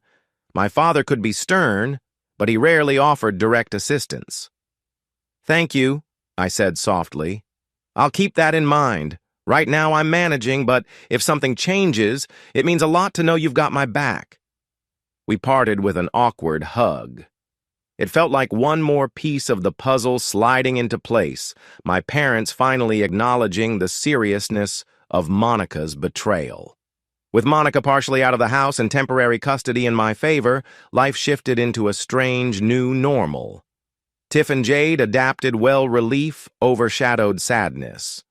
But the divorce was far from over. We still had depositions, court appearances, and final asset divisions looming. And Monica, I suspected, had a final set of cards to play. The day of Monica's deposition arrived. Typically, depositions happen in a law office conference room, each side's attorney present, plus a court reporter transcribing every word. Monica was there with Clayton Brill, and I came with Terrence. Monica wore a crisp blouse and pencil skirt, hair pulled back severely. She barely glanced at me. The court reporter swore her in. Then Terrence began calmly questioning her. "Mrs. Wilson, can you confirm the date you began your extramarital relationship with Lawrence?" Clayton objected to some specifics, but eventually Monica had to admit she'd met Lawrence about 6 months ago at Redwood Tech's holiday gathering. The affair became physical about 2 months after that. "So, this was well before you told Mr. Wilson it was just one night, correct?" Terrence pressed, arching an eyebrow. Her lips tightened. "Yes, it was more than once," she conceded softly. Terrence pivoted. "Did you ever threaten Mr. Wilson that if he attempted to stop your affair, you would ruin him financially?" Clayton objected to the phrasing, but Terrence insisted it was a legitimate question. Monica squirmed, eventually saying, "I told him not to meddle in my personal choices, or he'd face consequences. But that was in the heat of the moment." Heat of the moment. Sure. Terrence hammered on, bringing up texts Monica sent to Tiffany, messages threatening Jade, her Instagram posts flaunting her new relationship. Monica grew increasingly flustered. She tried blaming me, claiming I had neglected her emotionally for years. Terrence calmly asked, "Mrs. Wilson, do you have any documented attempts to address this supposed neglect with Mr. Wilson before you began the affair?" She sputtered. "He never listened. He was always wrapped up in his job." But there was no actual evidence. She hadn't suggested counseling or anything. The transcript would reflect that. By the end, she looked exhausted, forced to confront her own contradictions. In some twisted way, it was satisfying to see her flail. After Monica's deposition, Clayton smirked at me, hinting that they had a surprise in store for my own deposition the following week. But I wasn't too worried. My record was clean, and Terrence prepped me thoroughly. However, on the day of my deposition, a surprise did emerge. Lawrence showed up. He waltzed in, confident, as if he were a star witness. My heart pounded, uncertain what angle they were using. Terrence and I exchanged quick glances. "Stay calm," he murmured. Clayton introduced Lawrence, stating that, for the record, Lawrence would testify about my supposed behavior. The court reporter swore him in. Then, Clayton launched into questioning. "Mr. Lawrence, have you ever observed Mr. Wilson act in a threatening or abusive manner toward Mrs. Wilson?" Lawrence rubbed his chin. "Actually, yes. He cornered me in a parking lot once and threatened me physically." The words echoed in the silent room. My mind reeled. What? That never happened. Terrence cut in immediately. "Objection, this is hearsay and a new allegation. Did you file a police report?" Lawrence shrugged. "No, I didn't want to escalate, but Mr. Wilson told me I'd regret messing with his wife. He claimed he'd ruin my career, maybe break my jaw." I stared in disbelief. This was a total fabrication. I'd never even met the bastard face to face, let alone threatened him. Terrence asked me in a low whisper if I wanted to respond immediately. I calmly denied any such encounter, pressing that I had no idea where or when he claimed this happened. Clayton tried to make it sound plausible. "Did you or did you not know Mr. Lawrence's workplace? Could you have confronted him in the Redwood Tech parking lot?" "No," I said firmly. "I never set foot there, and I have no reason to." "He's lying." Clayton smirked. "So you say?" This was a classic tactic. Fling baseless accusations. See if they stick. Terrence tore it apart, pointing out the complete lack of evidence or police reports. The court reporter typed away relentlessly, capturing every contradiction. By the end, it was clear Lawrence's story had zero corroboration. But I still left the deposition furious, a new layer of hatred for the man who'd inserted himself into my family. All this legal drama seeped into daily life. One night, Jade had what appeared to be a panic attack. She woke up screaming from a nightmare, sweaty and trembling. Tiff rushed to get me, and I found Jade hyperventilating in her bed, tears streaming. She mumbled about Mom screaming at me, court, Lawrence, all jumbled together. I held her gently, instructing her to breathe slow. "You're safe, Jade. Breathe with me. In through your nose, out through your mouth." Tiff's eyes were misty too, seeing her sister in that state. Eventually, Jade's breathing calmed, and she lay back, shaky. "Dad, I'm so scared. This whole thing is a nightmare." My heart broke. "I know. I'm sorry. You shouldn't have to deal with any of this. We're almost through the worst of it, I promise." She nodded weakly, drifting to a restless sleep. Tiff and I lingered, exchanging worried looks. Afterwards, I called a therapist, first thing in the morning, scheduling Jade for a counseling session. My daughter needed help processing this trauma. Hell, we all did. Late one evening, as I struggled to finalize an engineering blueprint for ArcLight, Rick Masters called, his voice tense. "Dean, I picked up some interesting chatter. Word is Lawrence and Monica had a huge fight. Something about money for a trip he wants, and she's tapped out because of legal fees.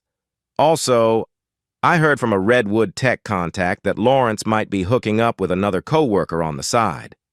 So your wife's not the only older woman in his repertoire." I rubbed my forehead. "She's not my wife anymore," I muttered, only half joking. But the news was explosive. If Lawrence was cheating on Monica, it could detonate her illusions.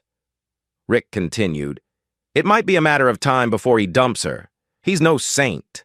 This might be leverage if she's counting on him for emotional or financial support in the divorce. Just keep it in mind." I thanked him, a grim satisfaction blooming. The man Monica threw everything away for might be betraying her now.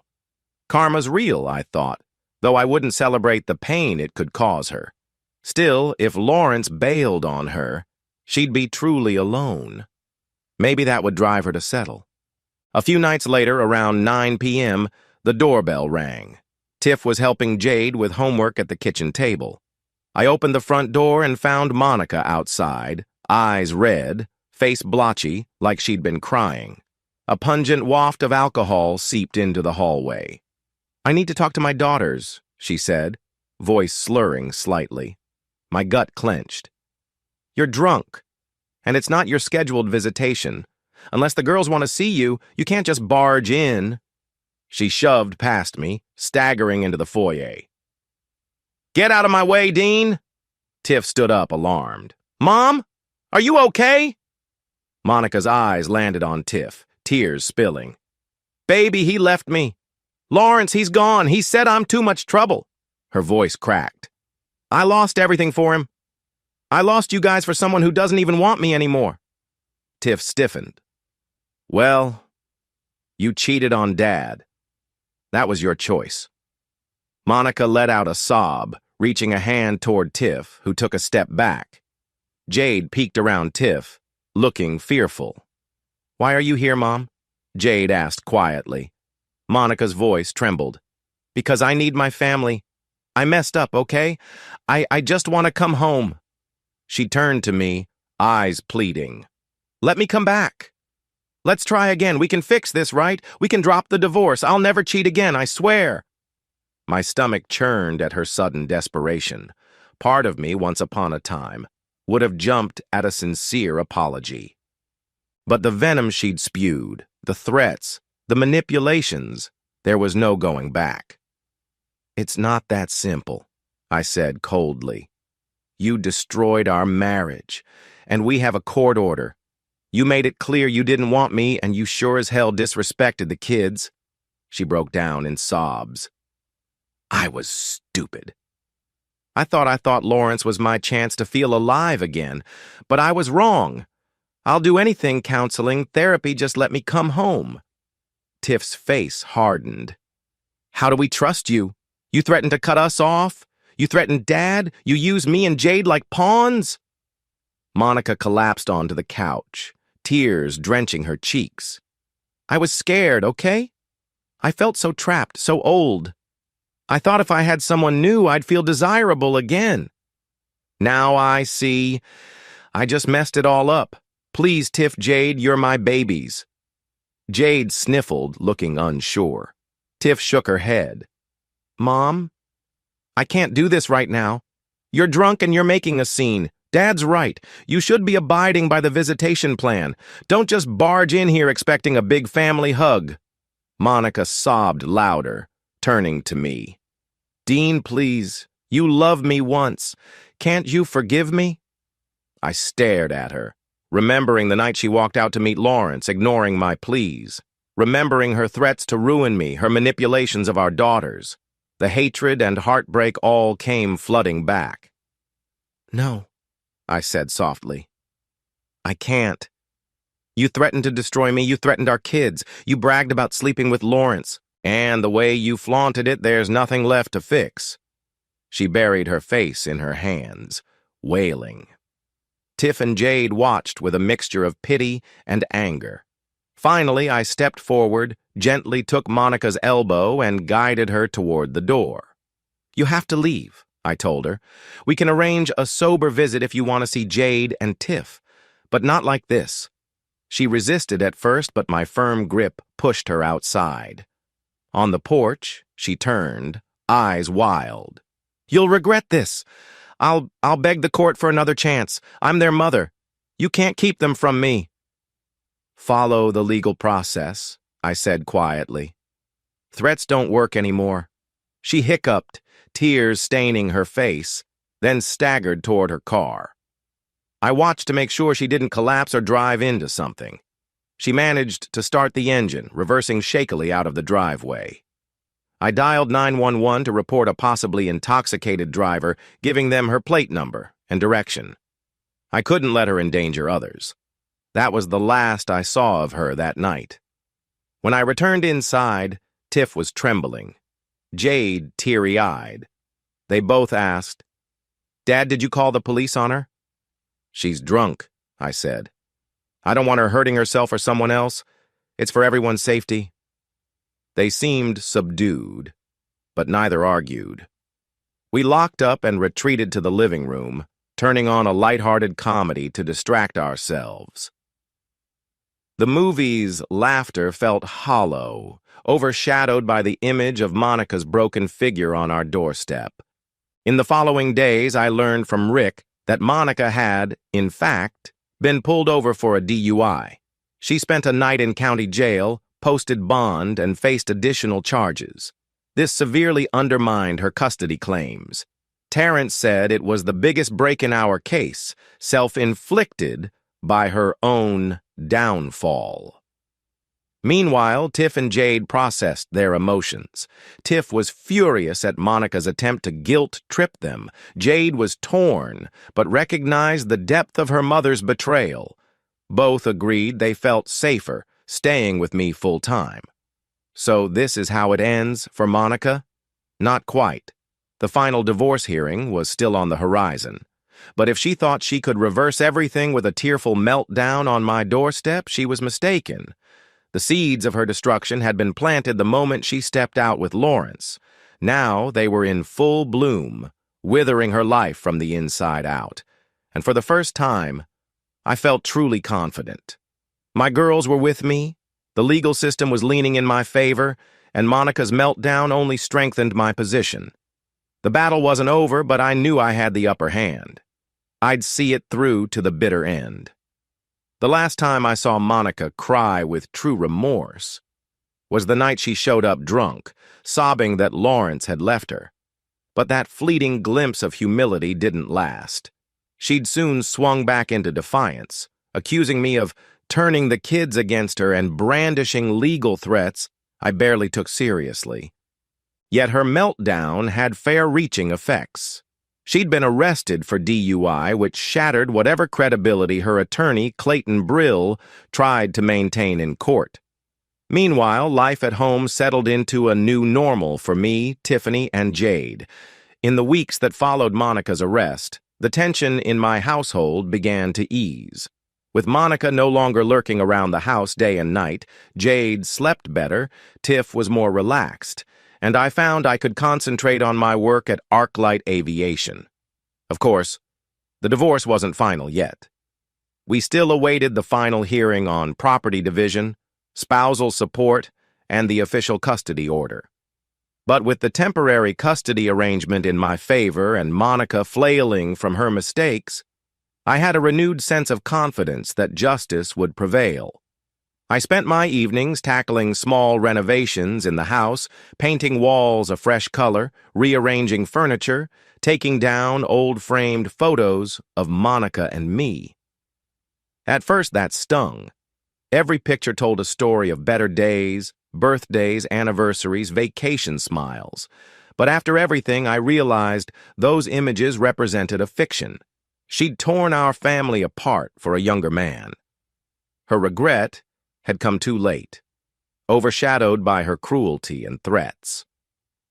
Tiff was in her final year of high school, studying for college entrance exams. I'd pledged to support her any way I could, and she seemed determined to show she could thrive despite the family chaos. Jade was in her first year of high school, still raw from the drama, but focusing on clubs and her newfound interest in robotics. Every small sign of their resilience warmed me. This was what I was fighting for my kids' well-being. Terrence, my lawyer, advised me that Monica's side had filed a motion for spousal support, claiming she'd lost her job due to emotional distress. I nearly laughed when Terrence read me the affidavit. Monica alleged she couldn't work effectively because Dean Wilson's harassment, legal bullying, and slanderous accusations made her unemployable. The irony was that she'd been arrested for DUI, missed shifts at her old accounting job, and was rumored to have burned bridges with Redwood Tech employees. It was her own meltdown that sank her professional life. Nevertheless, we had to take the motion seriously. Terrence counterfiled, stating she contributed to her own unemployment by repeated misconduct, including driving under the influence and publicly shaming her workplace on social media.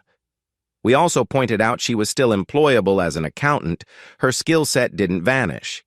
If the court mandated any spousal support, we'd push for the bare minimum in a short duration. Meanwhile, Rick Masters, the private investigator, quietly funneled me tidbits about Lawrence. He'd apparently left Redwood Tech after rumors of multiple inter-office flings. He'd ghosted Monica completely. She tried contacting him for emotional support, but he blocked her calls. I felt a grim satisfaction imagining her lonely, reaping the consequences of her betrayal. One bright Saturday morning, I was working on the front lawn with Jade, teaching her how to trim hedges, when an unfamiliar sedan rolled up to the curb. Out stepped an older couple, Monica's parents, Carla and George. We rarely saw them nowadays, as they'd mostly sided with their daughter or avoided me altogether. I noticed Jade's posture stiffen. She recognized them at once and whispered, "Dad, do we have to talk to them?" I set down the hedge trimmers, wiped my hands on my jeans. "We'll hear them out," I said softly, "but I won't let them bully you." Carla and George approached warily. George cleared his throat. "Dean, Jade, we came to see how you're doing." Jade stayed close to me, her eyes flicking to me for reassurance. "I'm okay," she said flatly. "Just busy with Dad." Carla gave an awkward smile. "We miss you, sweetheart. We know your mother's made some mistakes, but this rift is hard on our family. Can we please talk inside?" I sensed Jade's discomfort. "We can talk here on the porch if you'd like," I offered, heading toward the steps. "No offense, but I'd rather not have a confrontation inside the house." George's face twitched. "We're not here to fight, Dean. We just want to clarify some things. Monica's well, she's not in a good place. She told us you've cut her off from her children." My anger stirred, but I kept my voice calm. "I didn't cut her off. She has limited visitation because of the court order. That's her doing. She threatened the kids, drove drunk, among other issues. Jade and Tiff don't feel comfortable around her right now." Jade spoke up, her voice trembling slightly. Grandpa, you don't know all that Mom's done. She threatened to ruin Dad. She threatened me and Tiff, tried to guilt us. Then she got a DUI. I don't feel safe with her." "That's the truth." Carla's eyes brimmed with tears. "Oh, Jade, we didn't realize it was that bad. Monica only told us bits and pieces." George scratched his chin, looking troubled. "We wanted to believe she was just stressed. But if you say these things happened, then I'm sorry." I exhaled. "Look, I'm not keeping you from seeing your granddaughter. If Jade wants to visit you or talk to you, that's her choice. The same with Tiff. But I won't let Monica barge in and cause more damage." Carla nodded, wiping a tear. "We understand. Could we maybe have lunch with Jade sometime? Without Monica? We do miss her. Jade glanced at me, then shrugged. Maybe. I'd like that if you're not going to pressure me about Mom. George raised his hands. We won't pressure you, Jade. We just want to stay connected, that's all. We agreed to plan a short lunch in the coming week. After some more pleasantries, they left. I could see the sadness in their eyes, grappling with how their daughter's choices had splintered the family. Jade looked at me and sighed. I hope they don't try to lie for Mom. But I want to see them. I gave her shoulder a reassuring squeeze. They might be misguided, but they're your grandparents. Go if you feel comfortable, but keep your guard up. If they start pushing Mom's agenda, call me. She nodded. It was a small step toward normalcy for Jade's extended family. As for Monica, that bridge was crumbling day by day. That same Saturday evening, Tiff was scheduled to take her SAT exam the next morning, an important milestone for college admissions. I reminded her about an early bedtime, a decent breakfast, all the standard test day advice. She rolled her eyes good-naturedly, though I could tell she appreciated my concern. Dad, I got it, okay? I've studied like crazy. I'm not letting Mom's drama overshadow my future. I was proud of her resilience, but also felt a pang that she had to deal with such chaos at home. That night, around 10 p.m., I heard Tiff's phone ring in her room. Usually, that wouldn't alarm me. But a minute later, she stormed downstairs, phone clutched, eyes wet with angry tears. Mom just called, she said, voice shaking. She tried to guilt-trip me into meeting her tomorrow morning. She said if I don't, it means I'm betraying my own mother. She knows I have the SAT tomorrow. I told her I can't see her.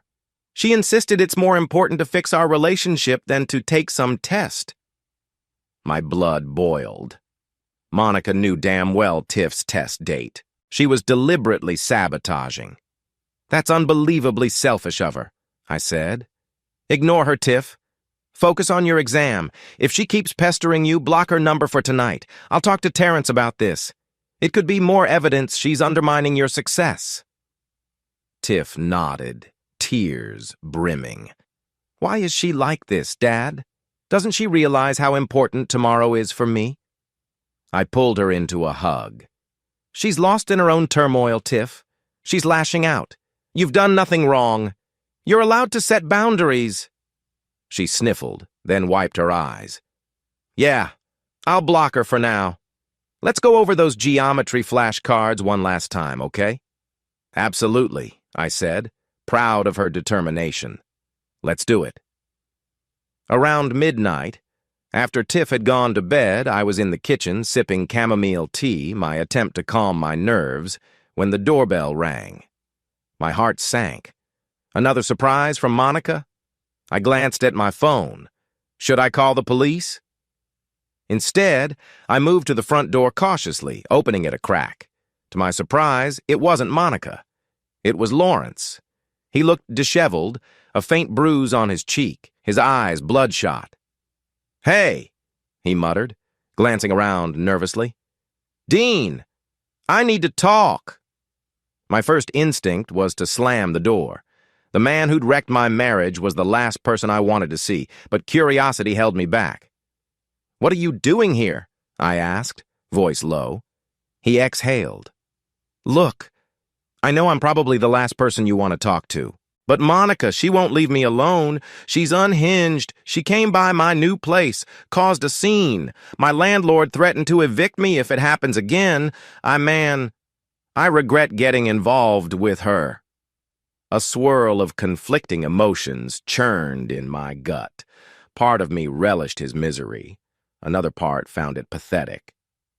You realize you're complaining to the husband you helped cuckold? He winced. Ex-husband soon, right? Anyway, I'm sorry for everything.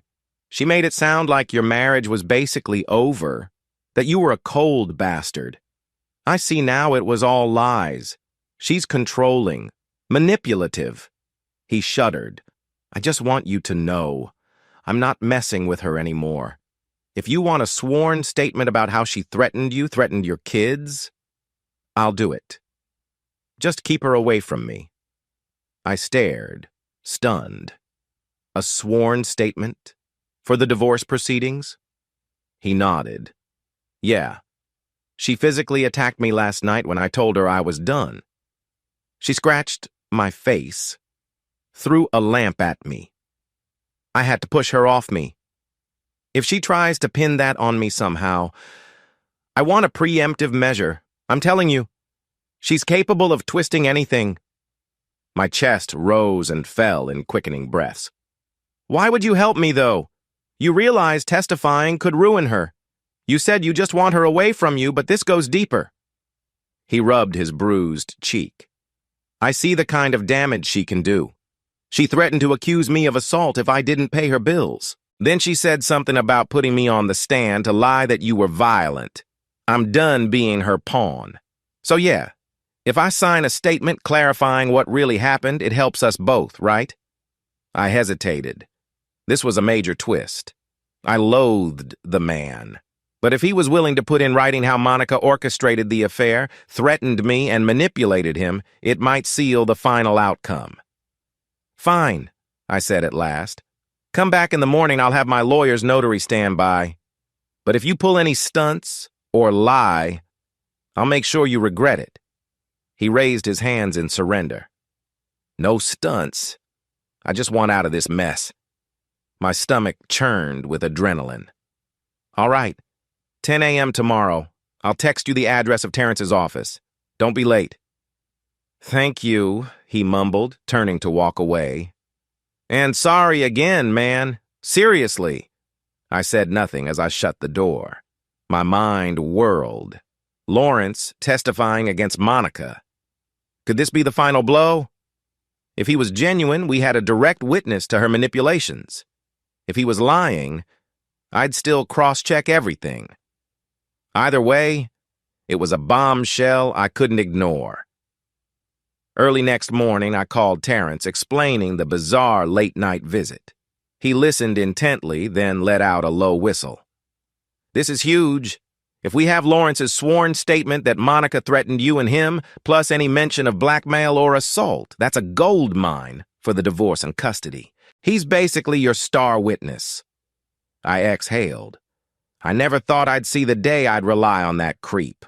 But if it means the court sees Monica's full extent of cruelty, I'll swallow my pride. Terrence agreed. We'll set up a notary, get it all in writing. Just keep a level head.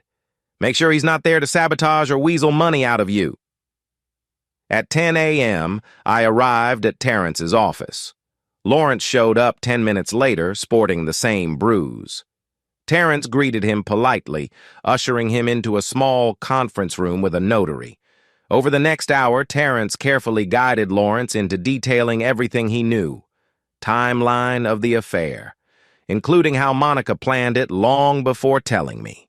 Threats Monica made against me. If he stops me, I'll bury him in legal fees. Plus statements about forging emotional abuse claims. Manipulations of Tiff and Jade from her own bragging. Physical assault on him when he tried to break up. Blackmail attempts to keep him paying her expenses. He signed each page. The notary stamped and sealed the document. Terrence's eyes gleamed. I watched, still trying to reconcile that this man, who had destroyed my marriage, was now helping me bring Monica down. Once it was done, Lawrence left with a weary expression, mumbling, I hope this ends it for good. I never want to see her again. Meanwhile, Tiff took her SAT that morning. I picked her up afterward, uncertain if she'd be upset or relieved. She hopped into the car with an exhausted smile. I think I did okay, Dad. My brain is mush, though. I laughed. That's normal. Proud of you for powering through. Let's get some lunch to celebrate. As we pulled away from the testing center, Tiff's phone buzzed. She glanced at it, frowned. Mom again, ignoring the fact I said not to text me about random stuff. She's sending a bunch of blame about how her life is screwed, like it's my job to fix it. Tiff sighed, then blocked the number again. I'm not dealing with that right now. I nodded.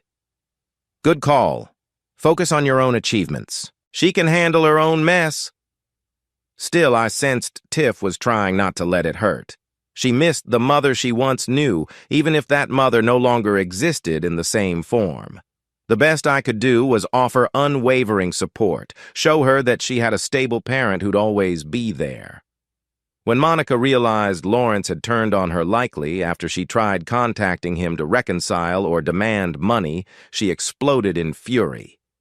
She left me multiple voicemails, screaming about traitors and conspiracies. Terrence suggested I save them as evidence. They depicted her unraveling mental state, cursing me out for brainwashing Lawrence. Impossible logic, but that was her meltdown.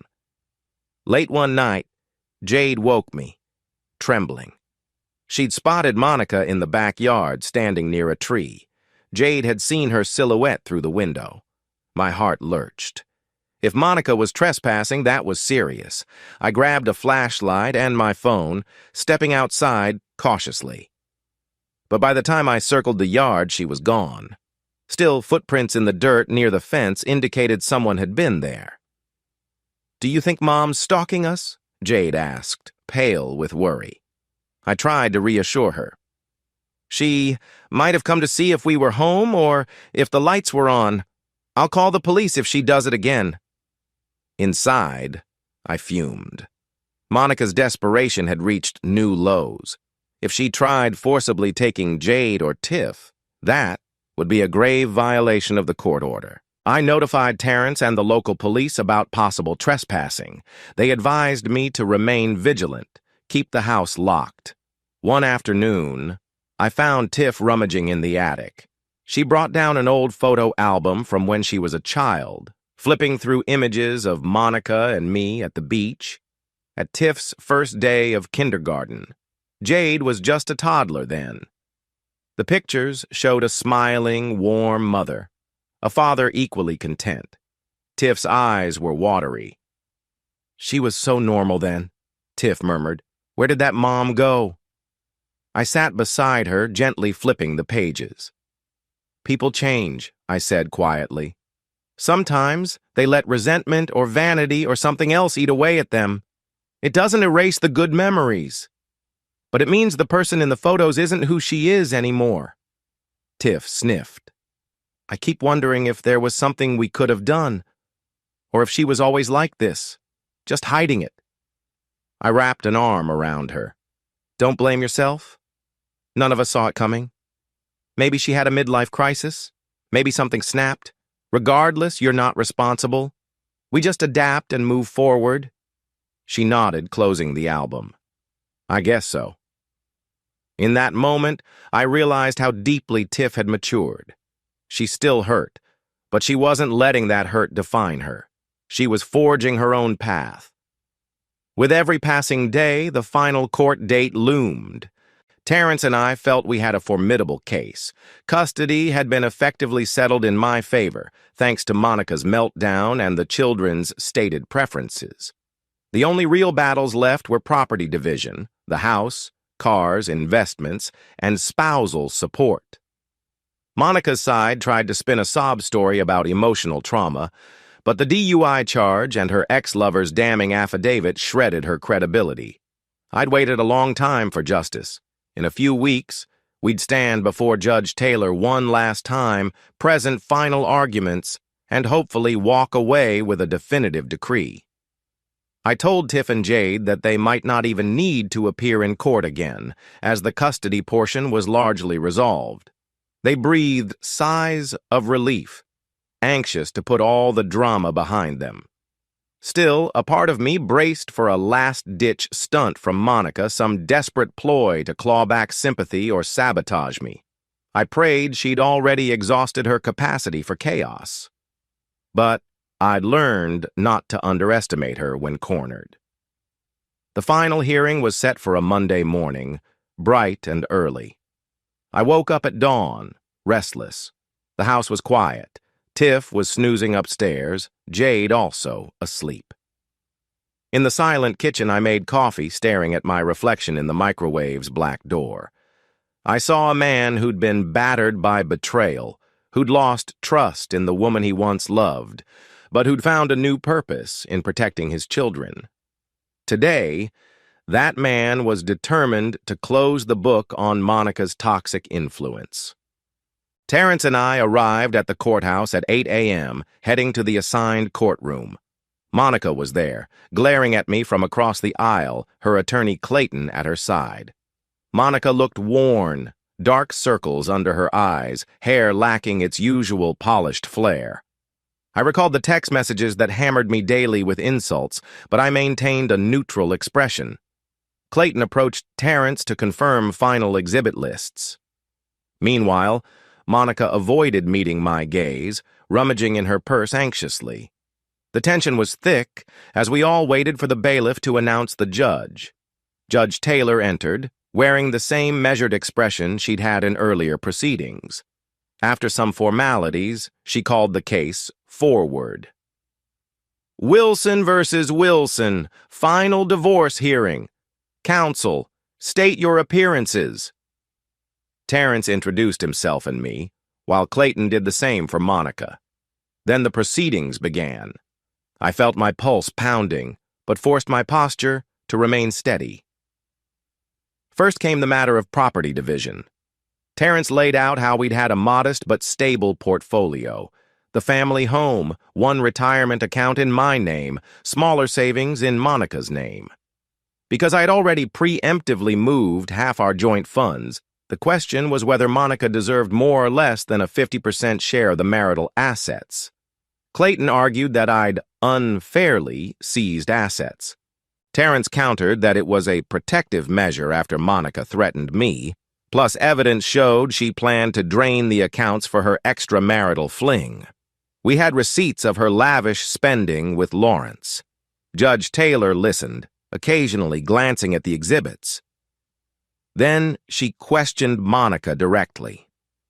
Judge Taylor: Mrs. Wilson, can you explain these credit card statements showing luxury hotel bills during the period you claimed emotional distress? They total several $1,000s, dopa? Monica squirmed. I needed a break from the stress at home. I had to stay in hotels for my mental health. Judge Taylor raised an eyebrow. Yes, but the statements coincide with charges for spa services, expensive dinners for two. It appears you had the means to fund a rather opulent lifestyle. So how does that align with your claim you had no financial resources? Clayton tried to pivot, but it was clear the judge wasn't convinced. When Terrence added that Lawrence's affidavit stated Monica insisted he enjoy the perks of her husband's finances, Judge Taylor's frown deepened. Eventually, she concluded that Monica's behavior undermined her argument for a larger share of marital property. Terrence hammered home that I should keep the house for the children's stability, and Monica should receive a smaller portion of the equity. The judge seemed receptive, though she reserved final judgment until hearing spousal support arguments. Next came the hotly contested spousal support. Clayton insisted Monica deserved monthly alimony, citing her lost job and mental distress. Terrence countered that the adulterous affair caused the marital breakdown, not any fault of mine. In many states, no-fault laws can still award spousal support, but Judge Taylor had broad discretion given the extenuating circumstances. Monica's DUI, her harassment of me and the kids, plus her meltdown with Lawrence. Terrence called me to testify briefly about Monica's threats. I recounted how she declared she'd ruin me if I tried to stop her affair, how she refused any marital counseling, how she tried blackmailing Tiff and Jade. My voice shook a bit, remembering the fear in my daughters.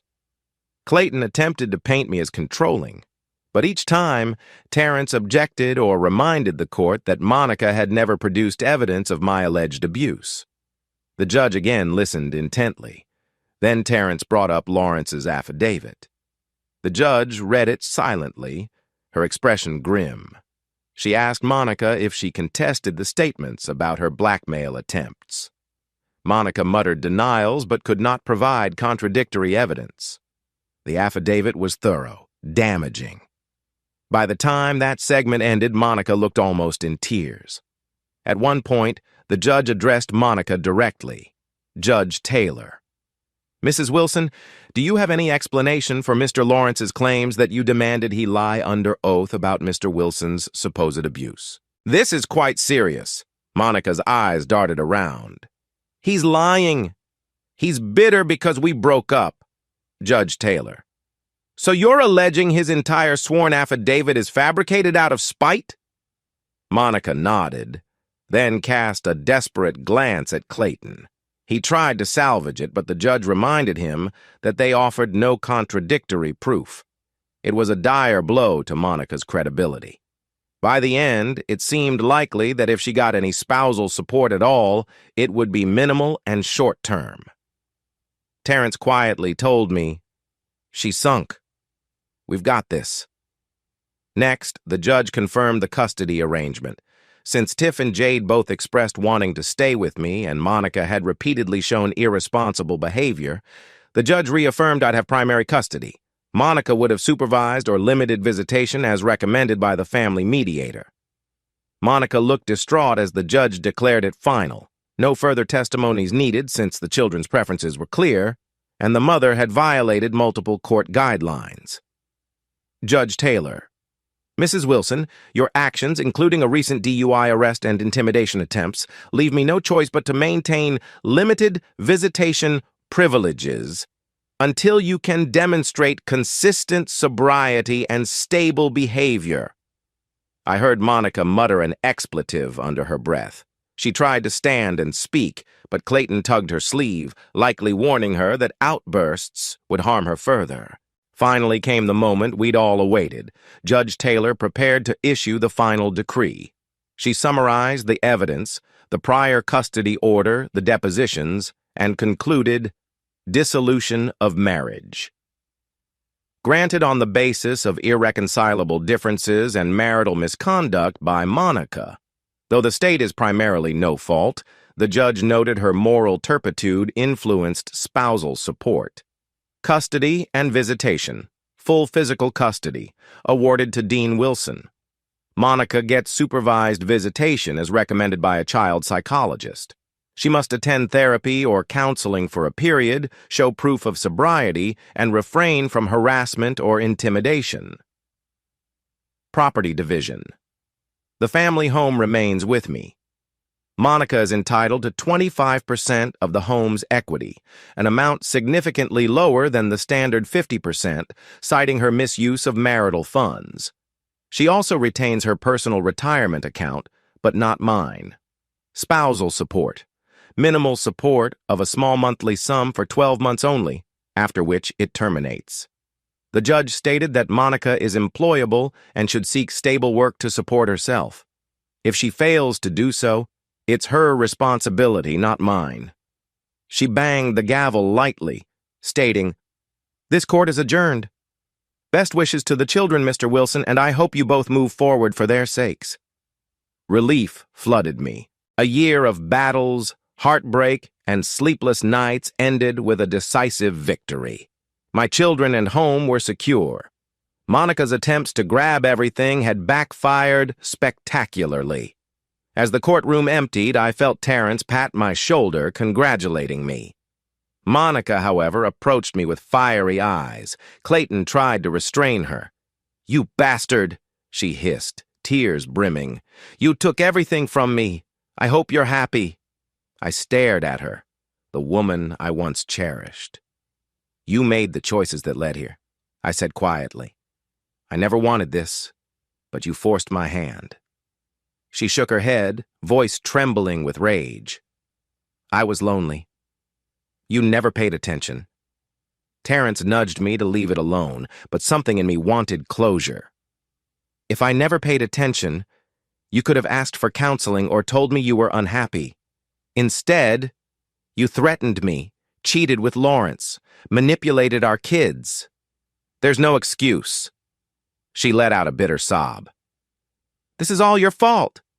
If you had forgiven me, we wouldn't be here." I stepped back. That's not how forgiveness works. Goodbye, Monica. Then I turned away, walking out of the courtroom with Terrence. Behind me, I heard a half-choked cry, and Clayton urging her to calm down. I didn't look back. When I got home, Tiff and Jade were waiting anxiously. They'd known the hearing was scheduled, but had been spared from attending. As soon as I walked in, Tiff jumped up from the couch. "Dad? What happened?" I gave a tremulous grin. "It's over. I keep the house, full custody, minimal spousal support, and she only gets a fraction of the equity." Jade's face lit up. "Seriously? She can't just show up and take us?" I shook my head. "No. The judge ruled you stay with me. If she wants visits, it's supervised. And I doubt she'll try anything else. She's lost too much." Tiff exhaled, relief clear in her eyes. "That's amazing. Thank God."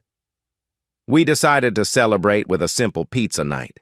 I even let them pick the toppings without complaining about the pineapple Tiff liked. A wave of serenity passed over me as we dug into the pizza, laughing about random topics. For the first time in so long, the specter of Monica's threats had lifted. We were a family scarred but intact, forging a new future free from her manipulations. Late that night, after Tiff and Jade were asleep, I sat in the living room, a single lamp illuminating the newly painted walls. The official divorce decree was in a folder on the coffee table, a stark reminder of how final everything was. A swirl of emotions churned in me: relief, sadness, anger, hope. Monica had been part of my life for 2 decades, yet the woman she'd become was unrecognizable. I thought about how I once adored her laugh, her determination. Now those memories felt like shards of glass. Yet I realized something. I wasn't consumed by hatred anymore. I didn't want her back, nor did I want to see her suffer further. I just wanted her out of my orbit, to let Tiff and Jade heal. If she got therapy and turned her life around, fine, but I no longer carried the burden of trying to fix her or fear her. My revenge was living well, giving the girls a stable, loving home, proving that her betrayal couldn't destroy me. I stood, turned off the lamp, and climbed the stairs to bed. As I laid my head on the pillow, a sense of calm washed over me. Tomorrow might bring new challenges, helping Tiff finalize college applications, guiding Jade through high school drama, but at least I faced them with the knowledge that Monica no longer had power over us. 2 weeks passed since the final decree, and the dust had begun to settle. Monica was officially out of the house, living who knows where. I'd occasionally get word from acquaintances that she was couch surfing with a friend or maybe staying in a cheap apartment. She had no official job lined up. The small spousal support I was forced to pay wouldn't sustain her lavish tastes. So I expected she'd either find new employment or sink deeper into debt. It was no longer my concern. My only worry was ensuring Tiff and Jade stayed unaffected by her spirals. With the legal battles behind us, I focused on re-establishing normalcy. Each morning, Jade ate cereal at the kitchen island while I brewed coffee, and Tiff rummaged in the fridge for fruit. We chit-chatted about school events, teased each other about who hogged the bathroom. It was a throwback to simpler times, except Monica's absence was a permanent fixture. Oddly, it felt more peaceful than ever. The tension that once lurked behind every corner was gone. On weekends, I made an effort to do father-daughter activities like volunteering for Jade's Robotics Club fundraiser or helping Tiff with a practice run for her upcoming driver's test. She was nearing 17 and eager to get her license. I taught her how to parallel park in a deserted parking lot, praising her when she succeeded, laughing when we nearly bumped a curb. Tiff's eyes sparkled with pride. "You're actually a decent teacher, Dad," she joked. "Though you might want to keep your day job at ArcLight." I grinned. "Hey, you're lucky I'm patient. I just hope we survive your first highway merge." Per the court order, Monica was allowed supervised visitation if she arranged it through the Family Services Center. She eventually did so, scheduling a 2-hour window at a neutral location where a counselor would monitor. Tiff and Jade were free to decline, but after some discussion they decided to go both curious to see if Monica had changed or apologized sincerely. I accompanied them to the visitation center, a dull, linoleum-floored office with murals of bright flowers meant to soothe kids. The counselor greeted us, explained how the session would run. Monica arrived looking anxious, her hair disheveled but somewhat tidier than before, a subdued expression. The counselor escorted Tiff and Jade into a small room, telling me I should wait outside. Through a one-way window, I could observe if I chose. I debated whether that was best or too invasive, but Tiff gave me a nod, so I watched from a distance. Monica sat in a plastic chair, fidgeting. Jade and Tiff faced her on a couch. At first, the scene was awkward. The counselor prompted Monica. "You wanted to speak to your daughters? Go ahead." Monica swallowed. "Girls, I'm sorry. I'm so sorry for everything. I know I keep messing up, but I need to see you. I feel like I don't exist without you." Tiff folded her arms. "Mom, you said that before. Then you threatened us, or tried to sabotage my SAT. Which is it?" Monica's eyes flickered with pain. "I was desperate, Tiff. Lawrence left me. Everything fell apart. I panicked." Jade's voice was small. "But you can't just panic and treat us like pawns or blame Dad for your problems." Monica nodded, tears gathering. "I know. I messed up big. I got help, therapy. I'm trying. I know you might not believe me, but I want to be better. I want to earn your forgiveness. Will you please let me try?" Tiff and Jade exchanged glances. The counselor waited quietly. Finally, Tiff spoke. "We're not shutting the door forever, but you have to show us. Not just say words." Jade nodded, tears in her own eyes. "I still love you, Mom, but I can't trust you yet." Monica wept softly, nodding. "I understand. That's fair." The counselor gently guided them through a few more minutes of conversation. Jade and Tiff asked about her DUI, her living situation, whether she was going to get a new job. Monica answered haltingly that she was applying for accounting positions, staying sober, living with a family friend. She claimed she'd never bother them again outside of these scheduled visits, if they weren't comfortable. Tiff shrugged. Jade said she'd consider more visits if it didn't stress her out. The session ended on a cautious note, no hugging or heartfelt reunion, but no screaming meltdown either. Afterwards, Tiff and Jade both looked emotionally drained. I led them to the car. Jade sniffled. She seemed sincere, but how many times has she said sorry? Tiff frowned. I'll believe it when she doesn't revert to threats or drama. I'm so tired. I squeezed their shoulders. You did what you could. It's up to her to prove she's changed. That supervised visit marked the beginning of a tentative ceasefire. Monica texted them occasionally, but in a calmer tone, talking about her therapy or job applications. Tiff left her on partial block, reading messages only when she felt ready. Jade occasionally replied with a polite, "Glad to hear you're doing better, poor Ram," but didn't volunteer much information about our lives. I guess they both needed to see if Monica truly followed through on her promises. One afternoon, Jade quietly told me, "Dad, I don't want to hate Mom, but I'm scared if I let her in, she'll hurt me again." I nodded, heart aching. "That's normal. You can take it slow. You're allowed to protect yourself emotionally." She nodded, then gave me a brief hug. For all the heartbreak Monica caused, I cherished that Jade trusted me enough to share her fears. Amid the slow healing, I found an unexpected shift in my social life. A colleague at ArcLight, Danielle, a project manager I'd collaborated with on an engine prototype, started chatting with me more often about non-work topics like favorite restaurants, weekend hikes, even hints about her personal life. She was in her early 40s, divorced, no kids, friendly but professional. I noticed she'd linger at my desk a bit longer, smile in a way that felt more personal than a typical coworker interaction. One Friday, after finishing a briefing on new gear ratio updates, Danielle said, "Dean, I'm grabbing lunch at that Thai place on the corner. Want to join? My treat." I hesitated, thinking of my routine picking Jade up from her after-school club. But Jade had a friend's mom handling rides that day. "Sure," I said, surprising myself. I love Thai. Over spicy noodles, we traded bits of our personal stories her ex cheated on her years ago, leading to a messy divorce. I confided that my own divorce just concluded.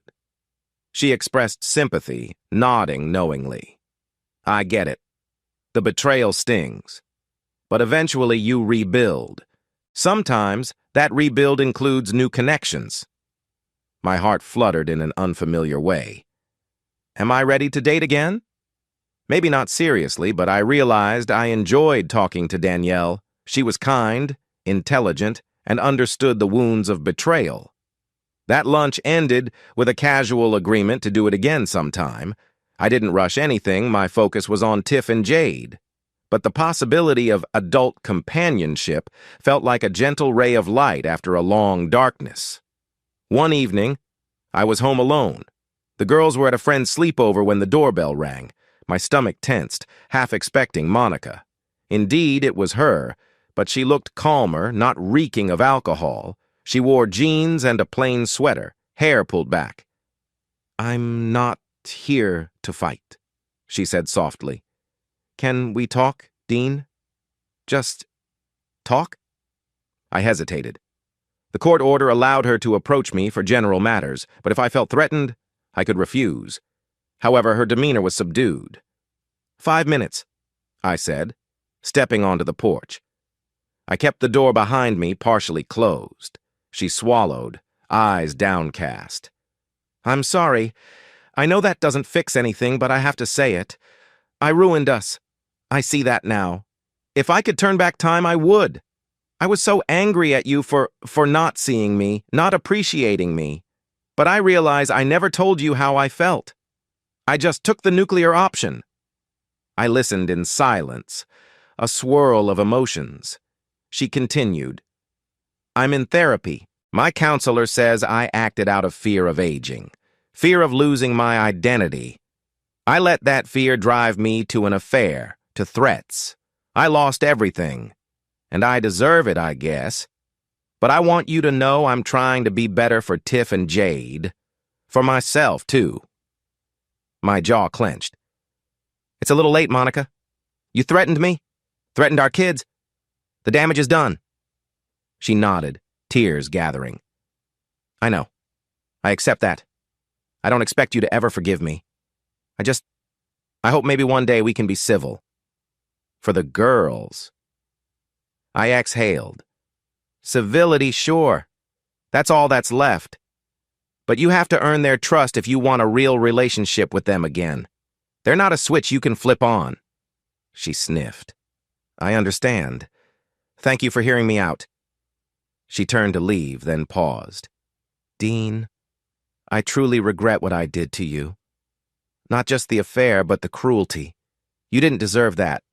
I know it doesn't matter now, but I had to say it." I said nothing, my throat tight.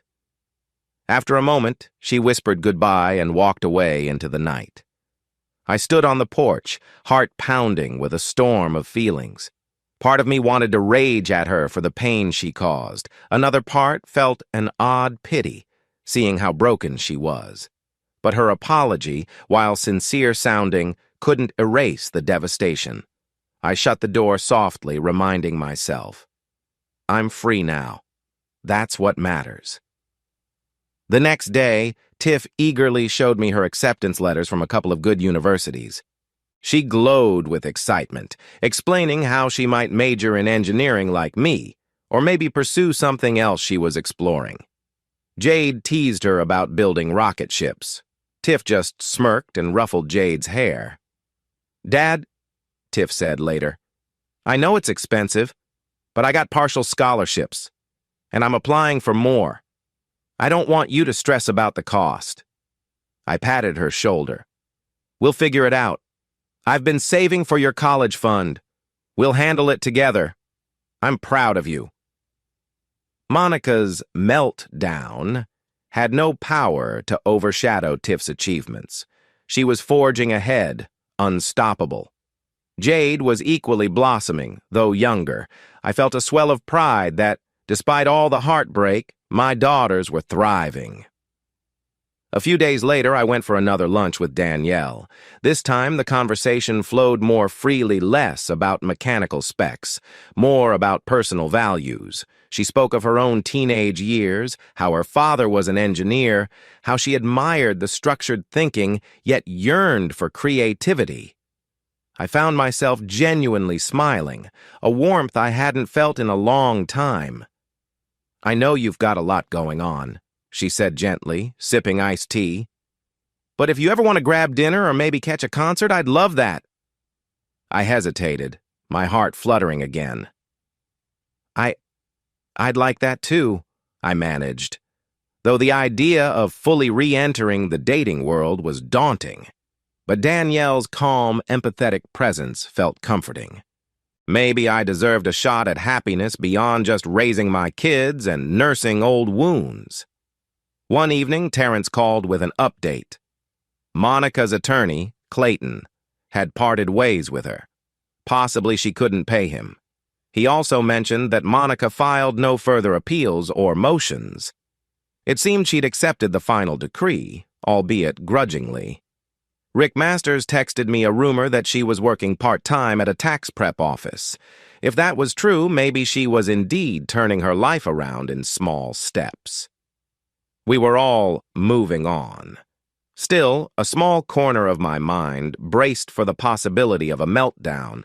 But weeks passed without incident.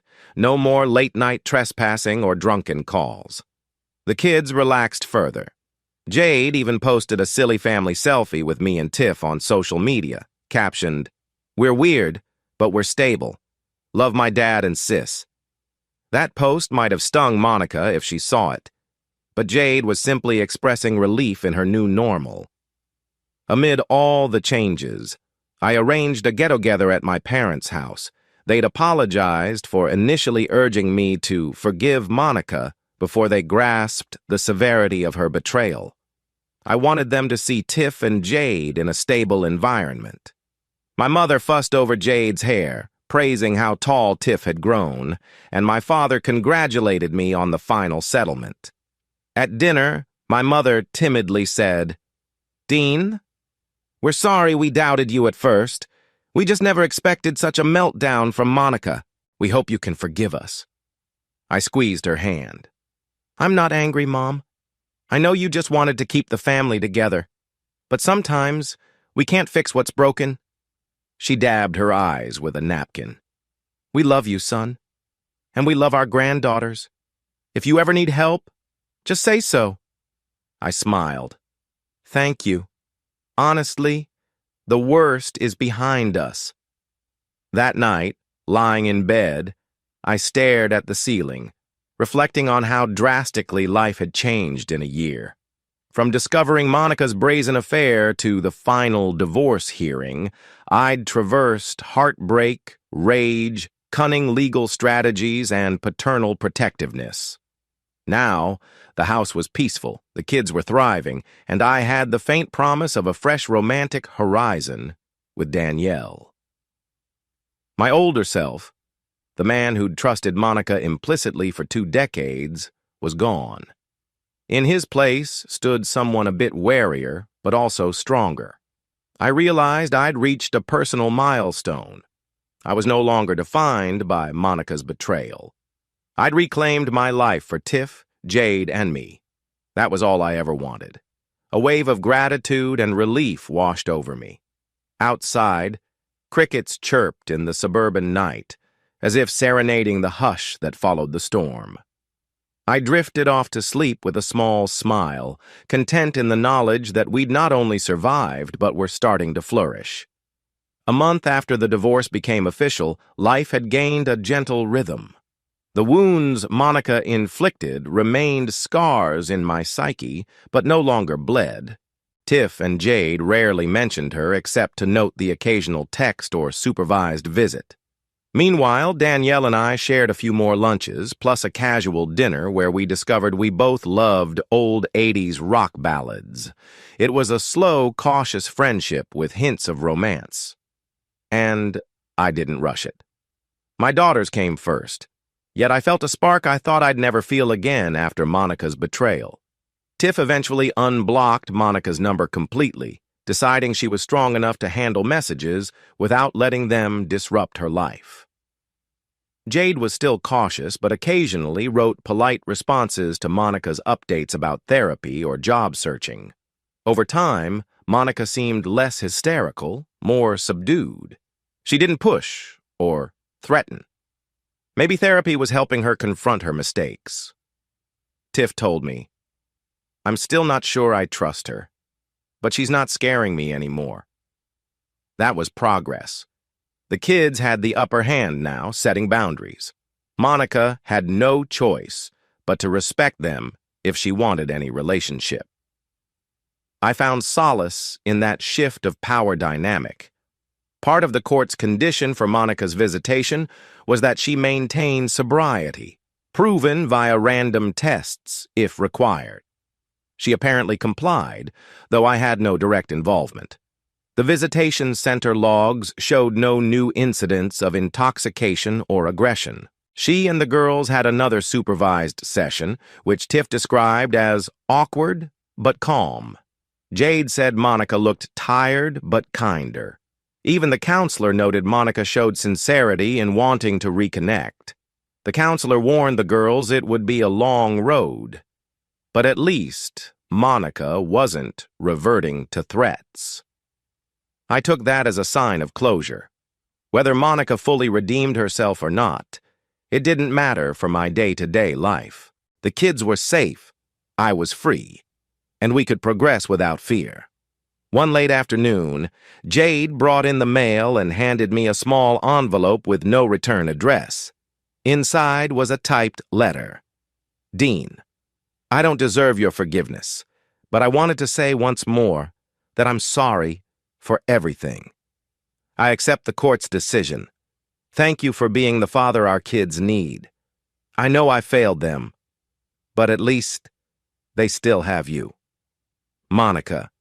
I read it twice, my heart strangely calm. Perhaps this was her final attempt at acknowledging reality. I tucked the note away, unsure if I'd ever respond. Part of me felt the faintest pity for her. Another part stayed resolute. There was no going back. I told Tiff and Jade about the letter. Tiff shrugged. Jade said it was sad, but at least she's admitting it. They remained guarded, focusing on the future. As the weeks flowed, Danielle texted me, "I'm making stir-fry tonight. Want to come by and taste test? Low pressure. Bring Jade or Tiff if you want." The casual invitation made me smile. I considered whether Tiff or Jade would be comfortable meeting someone who might become a romantic interest. Jade was young, Tiff was busy. Ultimately, I decided to see Danielle alone. First, didn't want to thrust the girls into something uncertain. That evening, after ensuring Tiff could watch Jade, they were old enough and used to it, I headed to Danielle's tidy townhouse. She greeted me with a warm hug, the aroma of ginger and soy sauce wafting from the kitchen. I realized how foreign this felt dating after nearly 20 years of marriage. My nerves buzzed. "Relax, Dean," Danielle teased as she handed me a soda. "It's just dinner, not a performance review." I laughed, tension easing. Over sizzling stir-fry, we talked about everything from childhood dreams to worst fears. She listened attentively when I shared bits of the divorce journey, not pushing for details, but empathizing. She recounted her own heartbreak from her ex's infidelity, how she overcame it, built a life of independence. "I used to think I'd never trust anyone again," she said softly. "But I realized not everyone's a traitor, and people can heal from betrayal if they give themselves time." I nodded, a lump in my throat. After dinner, we washed dishes side by side, exchanging shy smiles. She walked me to the door, and in a sweet, slightly awkward moment, we kissed, gentle and warm. My heart pounded like a teenager's. It was just a fleeting moment, but it signified a new chapter. I was moving forward, not as a shattered husband, but as a man capable of connection again. The next day I gathered Tiff and Jade in the living room. My nerves fluttered as I explained, "I've been spending some time with a friend from work, Danielle. She's really kind and I like her. I want to be upfront with you both that we might be dating." Jade's eyes widened slightly. "Wow, Dad, are you, like, going on real dates?" I chuckled. "Yes, real dates. But I won't bring her around if it makes you uncomfortable. I just want to be honest, so you don't feel I'm hiding anything." Tiff exchanged a glance with Jade. Then Tiff said, "Dad, you deserve to be happy. If Danielle is nice, I'd like to meet her eventually. You spent all year taking care of us, dealing with Mom's mess. It's okay to have a life." Jade nodded, a small smile forming. "Yeah, I'm good with it, Dad. As long as she's not, like, weird or tries to boss us around." My chest loosened in relief. "She's definitely not that type. I appreciate your support. I love you both. If it ever feels too fast, tell me." They nodded, acceptance clear. It felt like another hurdle cleared the possibility of romance not overshadowing my fatherly duties. I silently thanked them for their maturity. Meanwhile, Monica scheduled a new visitation, this time asking Tiff and Jade to meet her at a local park with the counselor. They agreed, somewhat curious. I dropped them off, then waited in the car, giving them space. From a distance, I saw Monica had brought a small picnic blanket, some snacks. She looked subdued. The counselor hovered nearby. After about an hour, Jade and Tiff returned. Tiff gave me a shrug. It was okay. She apologized again, talked about her therapy. She asked about our lives, but we kept it basic. I guess she's trying not to push. Jade munched on a leftover cookie. She said she might move to a neighboring city if she finds better work. She seemed sad, but calmer. "I don't know, Dad. I feel sorry for her, but I'm not ready to trust her. She said she regrets the affair and hates that Lawrence ghosted her." I nodded, starting the car. "As long as she's not pressuring you, she has to earn your trust. I'm glad she's at least abiding by the supervised visits." Tiff made a face. "Yeah, it's weird, but if she's not being psycho, that's something." We drove home, the sky turning a gentle pink as dusk fell. I felt a quiet gratitude that the drama was no longer explosive. Monica was still a presence, but more like a distant figure trying to rebuild. My priority remained Tiff and Jade's emotional well-being. Summer approached. Jade was finishing her freshman year, Tiff nearing high school graduation. We prepped for Tiff's senior prom, which brought a flurry of excitement. She decided to go with a group of friends rather than a date. Jade teased, "You have like 3 guys who'd kill to be your date." And Tiff retorted she wanted to enjoy the night without romantic drama. I stood by, amused, remembering my own awkward high school dances. For Jade, the robotics club planned a summer workshop. She was thrilled to enroll, wanting to expand her skills. I budgeted carefully to ensure she could attend. Meanwhile, at work, Danielle and I continued collaborating professionally while exploring our personal connection outside the office. We remained discreet, but I suspected a few colleagues guessed we were seeing each other. One evening, I told Danielle about Tiff's prom prep, Jade's workshop.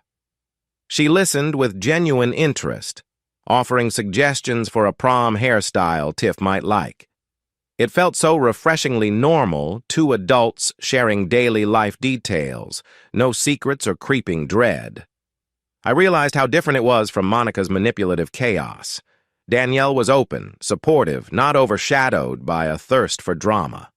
Finally, Tiff made her college choice. A solid state university with a strong engineering department about 2 hours from home.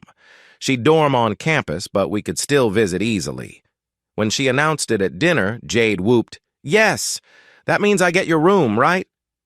Tiff rolled her eyes, a grin spreading. I raised my glass of lemonade in a mock toast. "To Tiff's bright future, I'm proud of you. And no, Jade, we'll see about the room." We all laughed. That laughter was the sweetest sound, a testament that, despite the past year's hell, we'd emerged closer, determined to carve out happiness. A week before Tiff's prom, an envelope arrived addressed to me in a familiar script Monica's handwriting. Inside were pictures from Tiff's childhood, ones Monica must have stashed.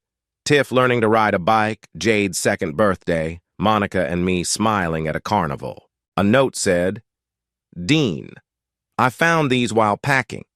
Thought Tiff or Jade might want them. I'm sorry for the pain I caused. I hope they bring some happy memories at least." Monica, I showed Tiff and Jade the photos. Tiff lingered on one where Monica was hugging her tight. A tear glistened in her eye. "She used to be so warm," Tiff murmured. Jade gently patted her back. "We can keep these in an album. She's part of our history even if we're not close now." They decided to place the pictures in a new album marked Childhood Memories, separate from the old family album full of illusions.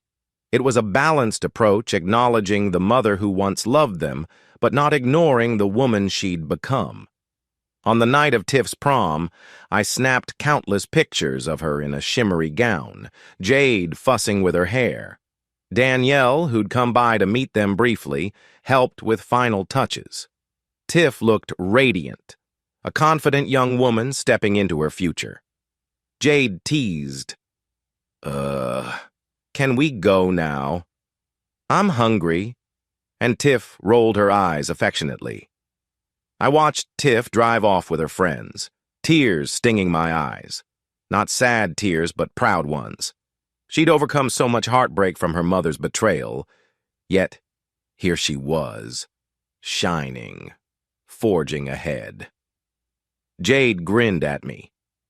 "Dad, you're not crying, are you?" I chuckled, wiping my cheek. "Just a little dust in my eye, Munchkin." Danielle squeezed my hand. Jade teased us. "You two are so sappy." We all laughed, heading inside for pizza and a movie night, waiting to hear Tiff's post-prom stories. As the evening wore on, I reflected on the journey. Monica had tried to break me with her affair, her threats, her manipulations. I had fought back, protected my kids, used cunning legal strategies, and refused to be a victim. Tiff and Jade had weathered the storm, discovered their own strength, and matured in ways no teenage child should have to. Now, we stood at the threshold of a new chapter. Tiff heading to college, Jade thriving in her passions, me exploring a blossoming relationship with Danielle. Monica existed in the periphery, seeking redemption or acceptance, but no longer controlling our lives. That's how real revenge looked living well, free from the control of a cheating, manipulative spouse. Instead of anger, I now felt a cautious peace. Our family, though smaller in the sense of lacking Monica's daily presence, was stronger in spirit. I overcame betrayal and heartbreak. I built a future for my daughters and me. That knowledge was more satisfying than any dramatic confrontation or forced apology. It was the quiet victory of standing tall, forging happiness on our own terms. My final thought as I drifted to sleep was of Tiff's radiant grin, Jade's giggle, and Danielle's gentle warmth. A new dawn had arrived, free from Monica's shadow. Hey, listeners of Temptress Cheating Tales!